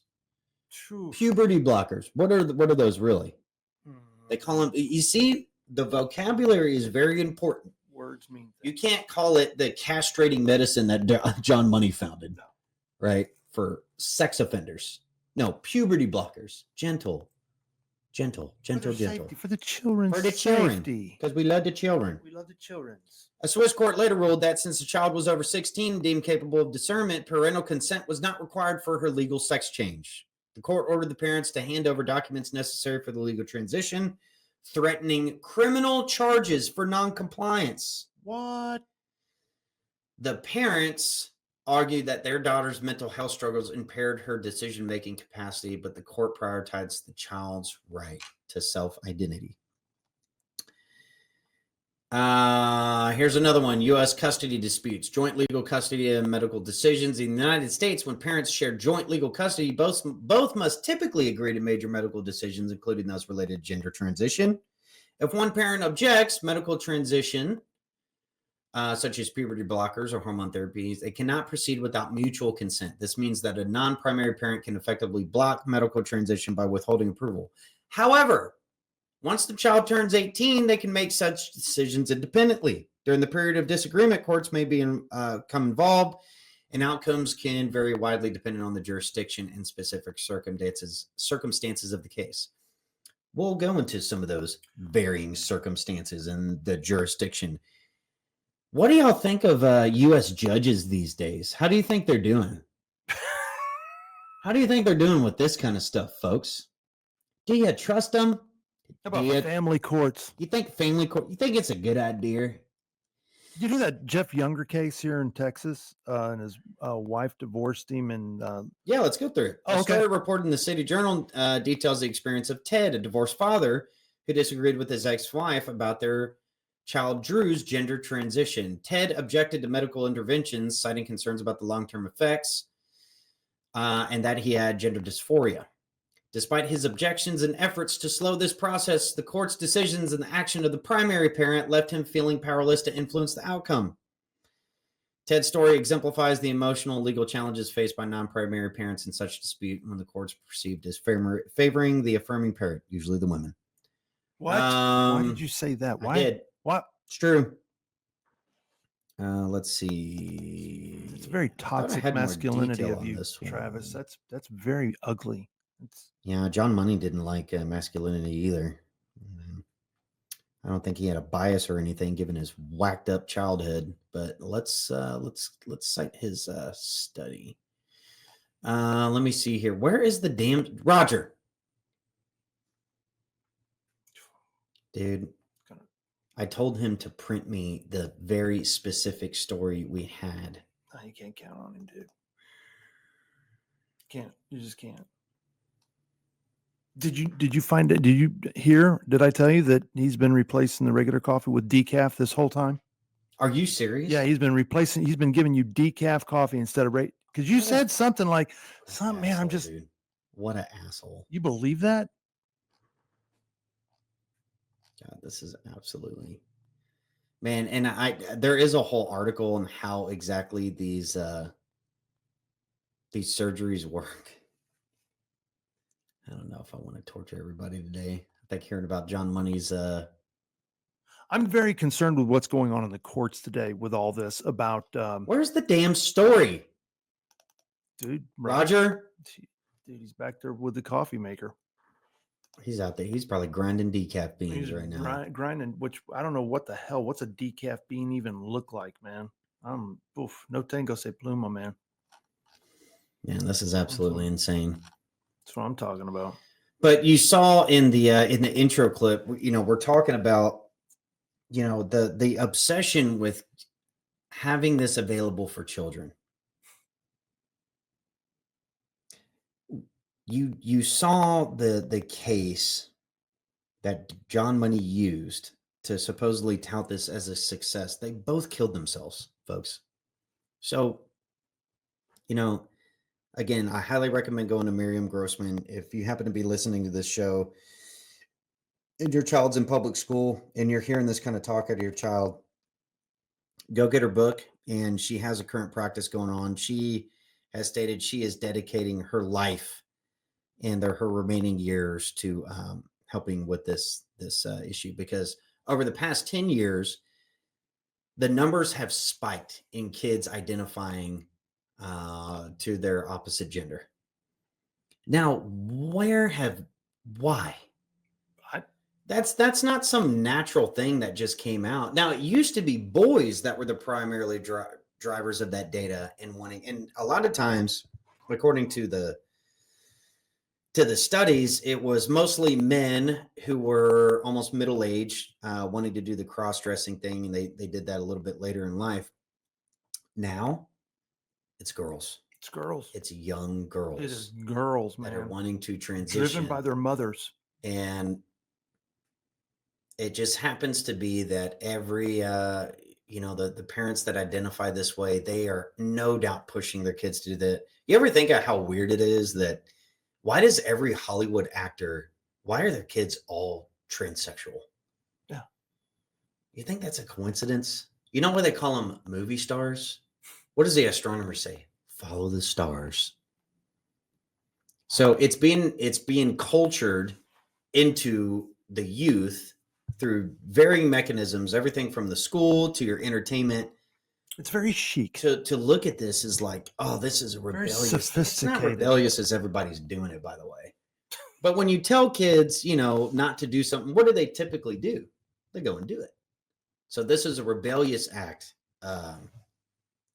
And that's where it all started. And let's go through. I found a couple stories of people who have regretted their transition. This is Kira Bell, transitioned as a teenager, starting with puberty blockers, then testosterone, and later undergoing surgery to remove her breast. She describes being put on a medical pathway while struggling with family issues and mental health as a teen.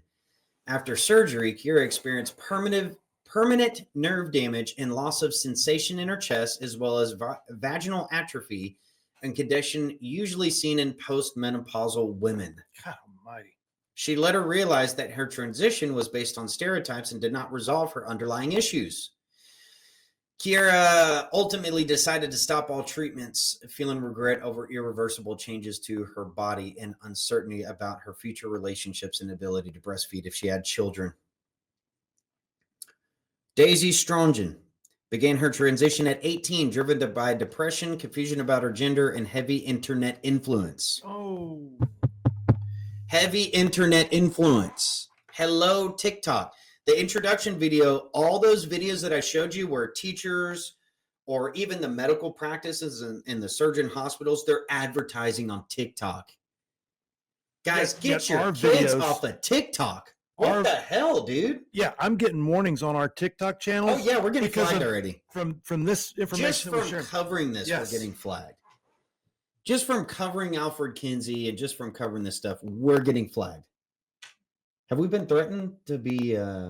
Yes. Is our shit going to get taken down? My personal TikTok is already gotten. I don't know how many strikes you get, but yeah, they're hunting me hard. You're on now. strike one. Yeah, they're hunting me hard now. Let's look at so this is another case. Daisy, she took testosterone, underwent a double vasectomy, sharing her journey online. This whole mechanism of for kids using TikTok, it's to share. It's meant to advertise this to other kids. It's meant to make them explore this and open up their minds to this stuff. Then you couple that with learning sex education and fucking kindergarten. Well, Travis, am I No supposed wonder to why just, we're all screwed am I up. supposed to be overprotective and just, you can't shield your children from this, Travis. You're just going to end up with a weirdo. You know, you should just let the experts, like your teacher. What was that video? Let me go find that. Let the experts, the experts. The credentialed, the sophisticated credentialed academics. Who are Travis. these experts? Well, we just went through one of them. These are the just listen to the experts. Now, I know the trolls are going to be like, oh, she should have stopped there, but I'm not going to do that. So there's a lot of controversy about whether or not sex education, health education, relationships, gender, all that stuff should be taught in the classroom. Here's what I think. You as in parents send their kids to school to learn math, reading, writing, history, science from a professional, right? But in the same token, a lot of people who do that also think that they're experts in sexuality education because they've had kids. With all due respect, just because you had kids does not mean that you are a sexuality education expert. God, you're not a sex expert just because you had kids. Just because you're a parent. What gives you the right? None of my kids' teachers look like that, though. What Travis. gives you the right? Well, I'm a parent. I mean, no, you're not an expert. You're not cultured in the study of John Money and Alfred Kinsey. You bigot. What is that noise? You heard that? Did you fart? No, I hear a truck going by. Okay, Mark. We went way off track there. Sorry, folks. Damn, that smells, bro. It smells like you opened up a can of Vienna sausages. Oh my God, you're so bad. You disgust me. You're so bad. Here's another one. Expert. Oh, yeah. I think that in high school groups where unfortunately we know that students are having sex, and that I think that safe sex is always important, safe sex practices are always important, and that is that's queer sex, though, that's not heteronormative sex, and then you called it disgusting. So you told me that the sex that my counterparts have is disgusting, and I don't see how that is not openly homophobic. The reality, it's not openly homophobic because that means So call queer sex disgusting? Oh my God! Why are we talking about whether it's homophobic? You're teaching kids about sex. That's it. They're talking about butt plugs. She was talking about butt plugs to these kids. Why does your kid need to hear from its Pat about a butt plug? What the hell is going? This guy's sitting here arguing semantics with her. Get in her fucking face, dude. You're talking about butt plugs to kids. Why is... You think it's disgusting, it's homophobic. What are we doing with the Why are we having conversations? Why? Exactly. That whole thing with Alex Jones at the beginning. Why are you talking to my kids about different techniques on having sex? There's the line. You're talking to my kid. It would happen one time. All right, here's something I talked about yesterday. Was a conversation I had over lunch. If you saw somebody come up to your kid and start talking to them about how to use a butt plug or how to do different things sexually on the street, what would you do? Probably nothing. Most parents today, probably nothing, Travis. All right, let me ask you, Mark, what would you do? I know what I would do. I'd beat the ever-loving shit out of that person. I'd call the cops. Say, why are you talking to my kids about this? Put it in a classroom, and now we're just having conversations. I know what I've done as a police officer when I've caught people being inappropriate with children. I can't discuss that but I can tell you this. I know what I would do because I know what I've done to protect other people's children who I didn't even know. Right. When their children were being but see, the point I'm making is from the street to the classroom. Now that we're in the classroom doing it, it's okay. It's okay. And we need now we're having conversations. We need to converse you about can get an argument from its Pat about how you're homophobic because you think it's disgusting to your standards. What do they have? Why are we talking? They have domesticated the population to a degree where, listen, like this is the reality. They're castrating and sterilizing your kids. That's where we are. And letting them pretend to be something. That's where we're at. What do you think this looks like 10 years from now? Let me ask you the other part of this question, because this is important. When you're teaching young kids and introducing them to these things, Magic Johnson on Nickelodeon in the 80s, and it's always for the children. It's always for HIV and AIDS epidemic. And you get they get the fourth grader to ask them, how do I prevent myself from having AIDS? What kid is going to come in contact with someone who has AIDS? Unless there's a long-term agenda here at play. Do another 10 years of this. Where do you think this goes? Well, Travis, I can't be an overprotective parent. I'll raise a weirdo. No, dude, this is grooming kids. It's pure and simple. That's all it is. They're grooming these kids for a future where the pushes to normalize and decriminalize this stuff, it's coming. Where are the fathers? It's coming, folks. Do you remember some years ago there was a case where a boy, like a 11, 12, 13-year-old boy, was inappropriately treated by his karate instructor, and they arrested the karate instructor. They extradited him back to Louisiana. He landed on an airplane, was being escorted through the airport, through the terminal to jail. He was handcuffed. Are you familiar with this? And the father knew that this guy, that this karate instructor that had been inappropriate with his son.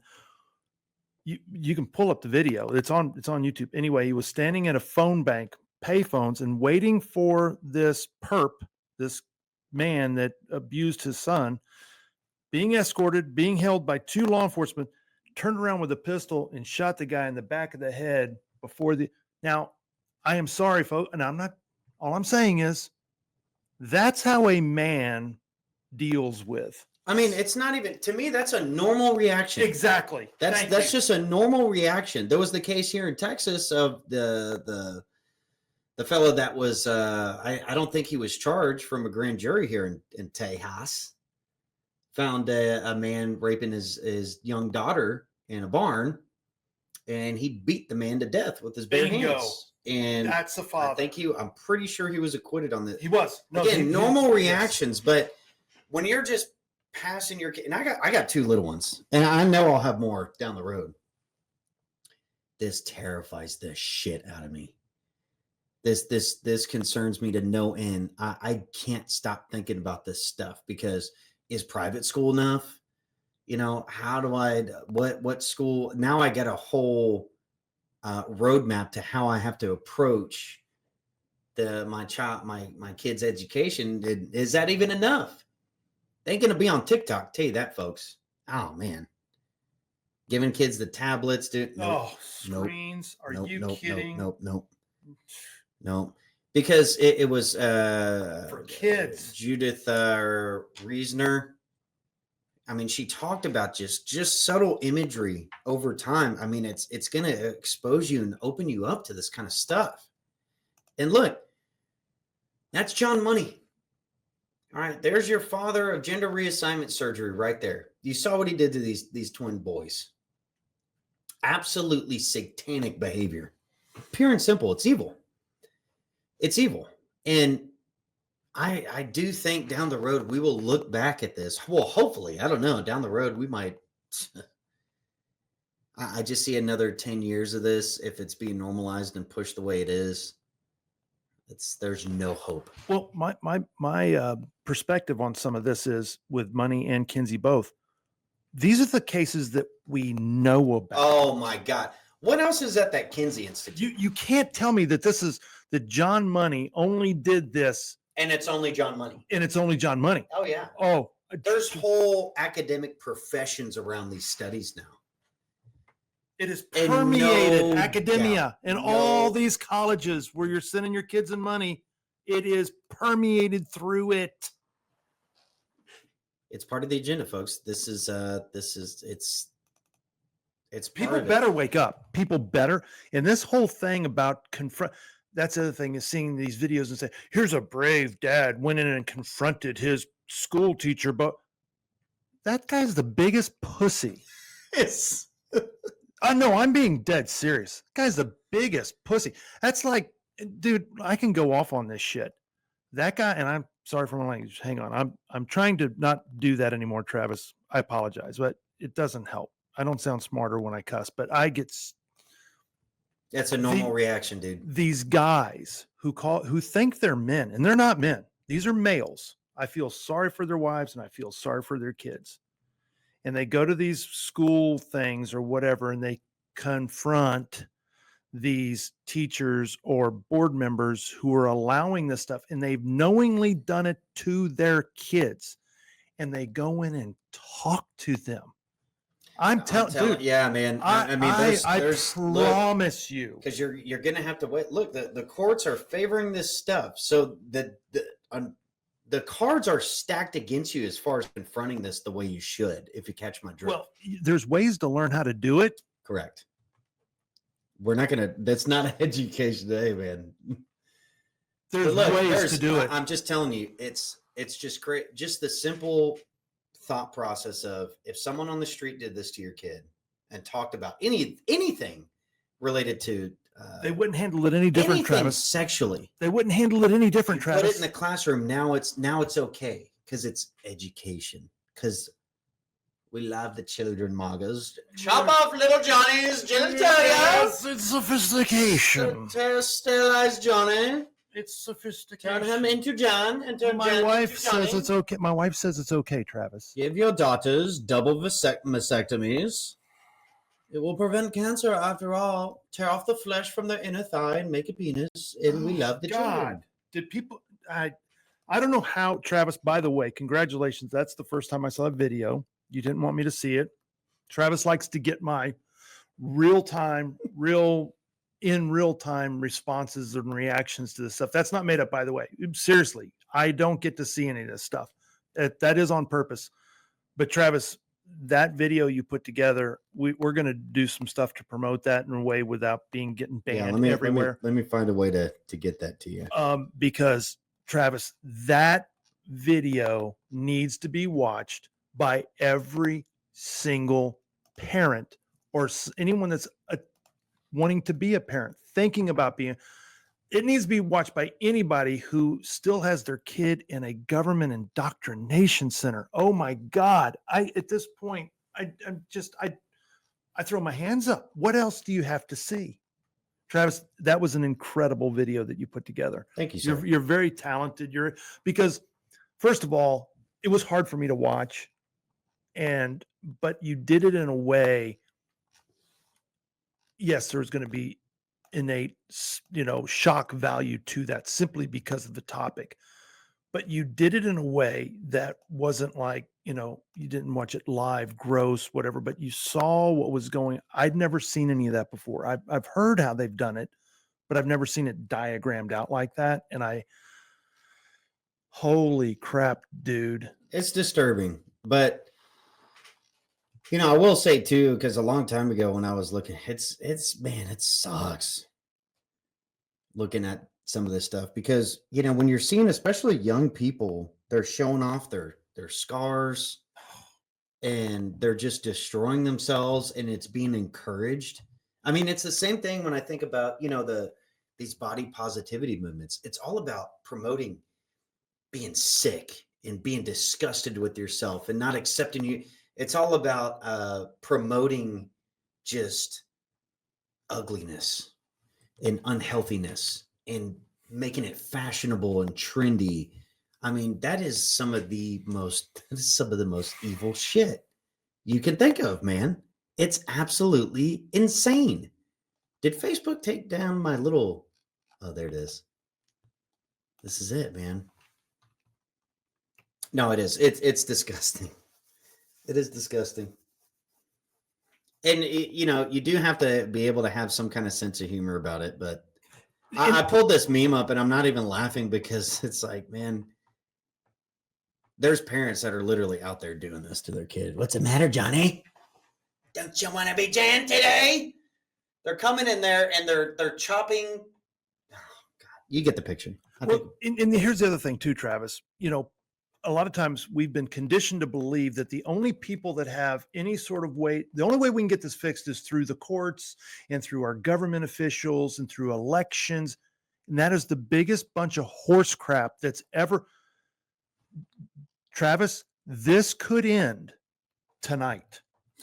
Really, it just comes down to people saying no. I mean, it's really that simple. Saying no. I think it's going to take a little more than that. Saying no. Pulling your kids out of these schools, pulling them away, showing up, just absolutely making it impossible for people to push this on your kids. The unfortunate part is most people are just checked out, man. They are. They don't care. They're checked out, dude. Or they are completely. They're more interested in having a bigger house, a nicer car, a nicer vacation, so they can go on social media and say, "Oh, look what we're doing." And Dude, oh, you know we're what? gonna-" You know what? Most I don't want to hear about this stuff. I don't want to. Yeah, you hear it's about negative. it enough times. It's negative. That is the challenge, because once you become familiar with these agendas and you now what are you gonna do? Your brain starts really just pumping, because what are you going to do about it? That is the ultimate question. What are you going to do about it? God, look at this. Man, I'm telling you, this stuff in the 40s, in the 50s, you could not get away with even a fraction of a percent. It would have been stopped immediately.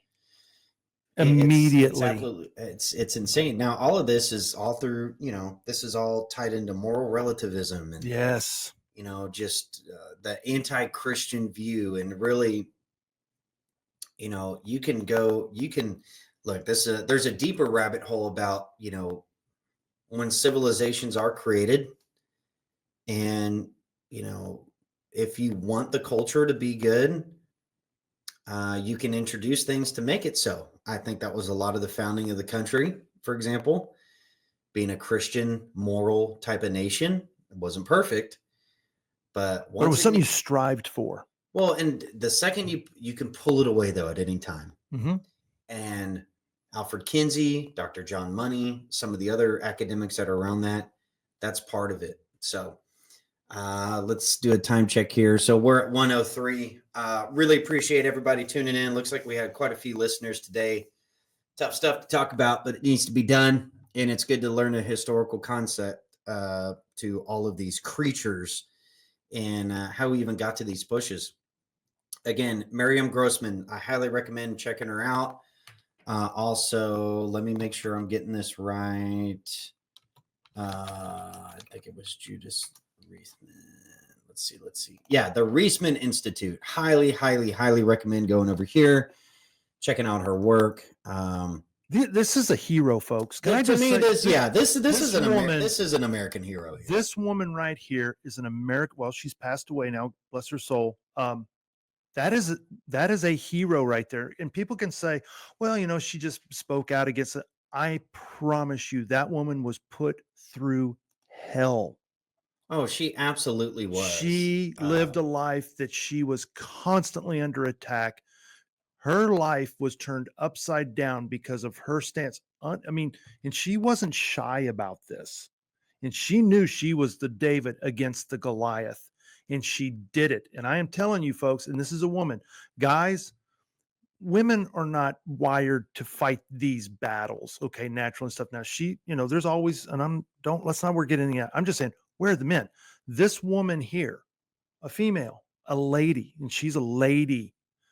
She fought this battle like a warrior. Well, and I think it goes to the true female psyche of wanting to nurture children, protecting kids. Yes. So I do highly recommend, if you go to the resources page here, it's always I'm telling you, it's always the videos that are being taken down. You want to go see. Yes. The Kinsey syndrome is definitely one everybody needs to watch. Maybe in the future, I don't know. I'm going to have to look at that. It would be nice to just air a documentary for one of our shows. I think it's fantastic. That would be pretty incredible. Yeah. Oh, this is another good one. Kinsey's Pedophiles. Absolutely incredible stuff. And then let me see if there's a place to go so I can plug Miriam Grossman, who she's also on the front lines of these battles. When they talk about like Katy Perry and her feminine energy going in, no. Judith Reisman and Miriam Grossman. That's true feminine energy right there. That's feminine. That's the real stuff. That is That's the real stuff. Strong woman right there. That's that is a strong woman. That's the real yes. feminine energy. Amen. Okay, so Miriam Grossman does have a Another website. hero. That is a hero. So she is a Miriam Grossman, MD. What's the MiriamGrossmanMD.com. You can check out our website here. Let me see if I can. God bless these ladies. I can't say enough because I am telling you, doing this, Travis, that can you imagine the death threats, what their families have incurred because of the stances, the enemy of us, they are satanic people. They don't care about killing people, going on mass, shooting up schools. That's what we're up against. And these ladies took stands, and I am telling you, I can't say enough about these. I'm glad you've highlighted. Yeah, and them. she apparently in her practice that sparked a lot of this, and she does have a resources tab on her website as well. If you go to videos and articles, there's congressional testimony. There's other. I cannot wait to dive more into this stuff, but she is another I would consider absolutely a hero. She's a hero. I hope her name comes up more and more over the years. She really exploded onto the scene. I think that was 2023. There was an interview with Jordan Peterson. She got up there with him and really went through the history of this. Is very studied on the subject, and Dr. John Money, and even has some background in some of the research behind the John Hopkins.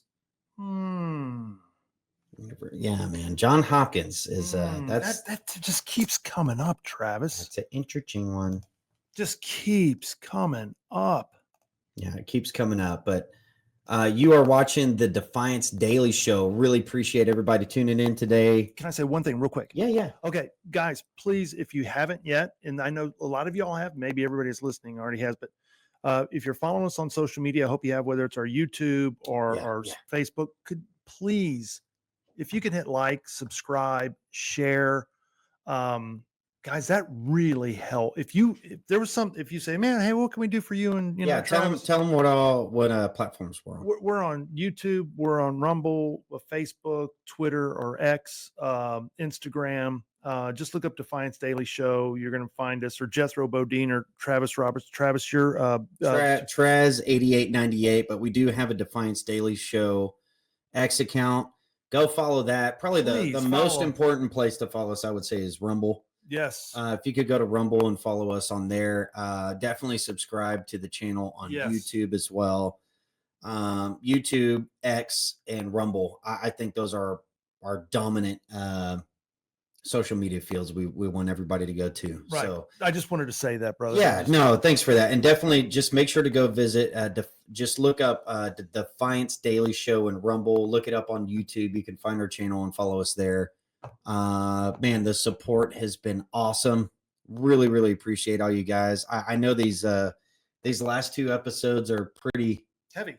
They're pretty heavy, but the historical context and really just unveiling kind of a historical agenda. And that's kind of what I'm really debating on how I want to go next week on next week's shows.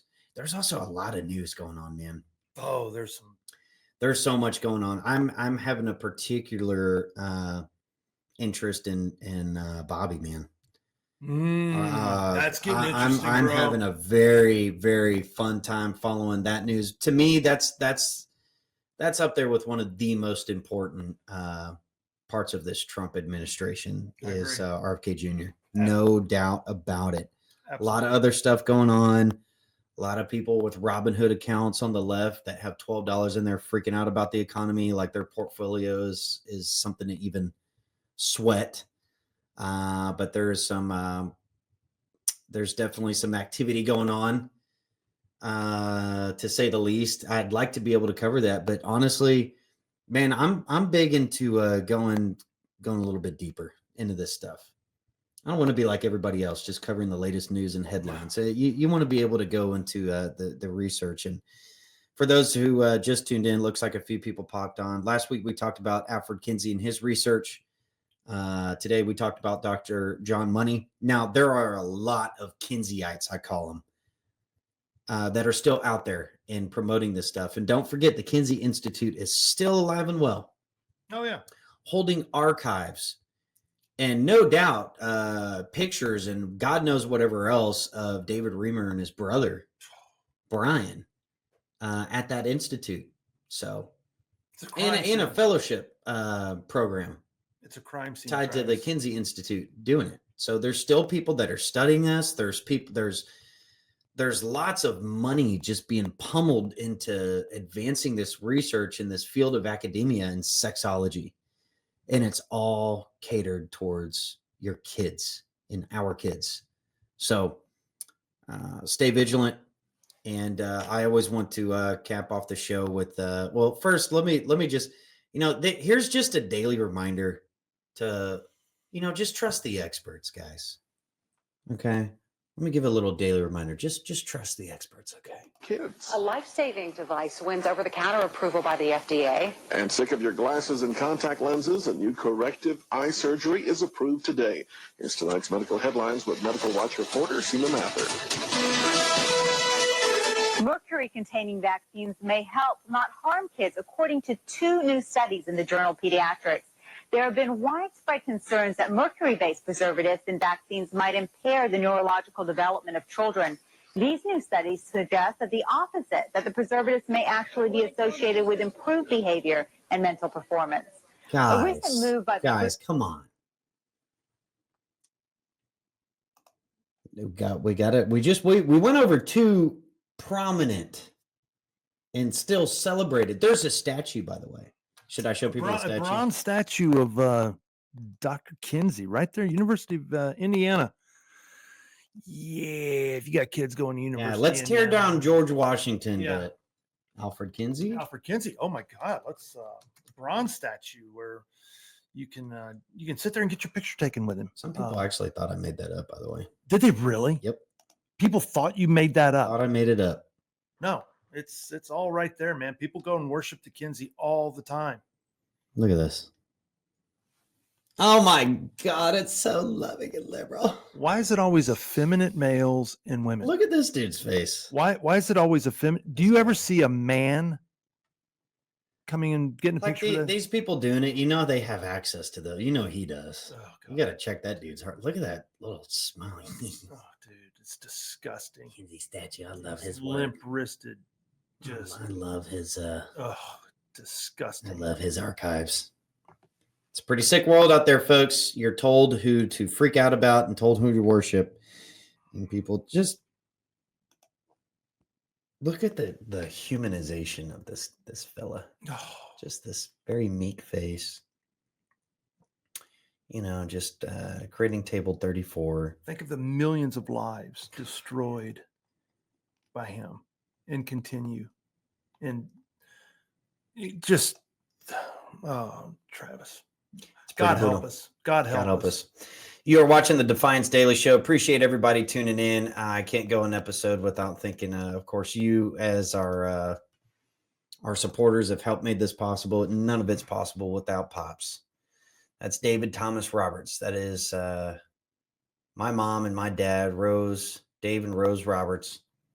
David Thomas Roberts founded Defiance Press and Publishing. He is responsible for the point we are at today. Supporting Defiance Press means the world to all of us in the whole family here. So really, really appreciate it. Miss you, Dad. Love you, Dad. Miss you, Dave. And really grateful to be in this chair and doing these segments and doing these shows, because I'm sure he'd be getting a kick out of it. He probably he is getting a kick out of it. He'd be getting a hell of a kick out of it. Yes, he is. But with that said, Mark, let's bid him adieu. God bless all of you all. Fight the good fight, folks. Fight the good fight. Guys, grow a set of balls. I'm And keep dead 'em. serious. Keep them. And keep them. Keep them. Stay reliable. Stay dependable. God And bless you all. God bless you all Thank out you all there. for everything. Have Thank a good you. day. Happy Friday, folks. Thank you, Travis. Thank you.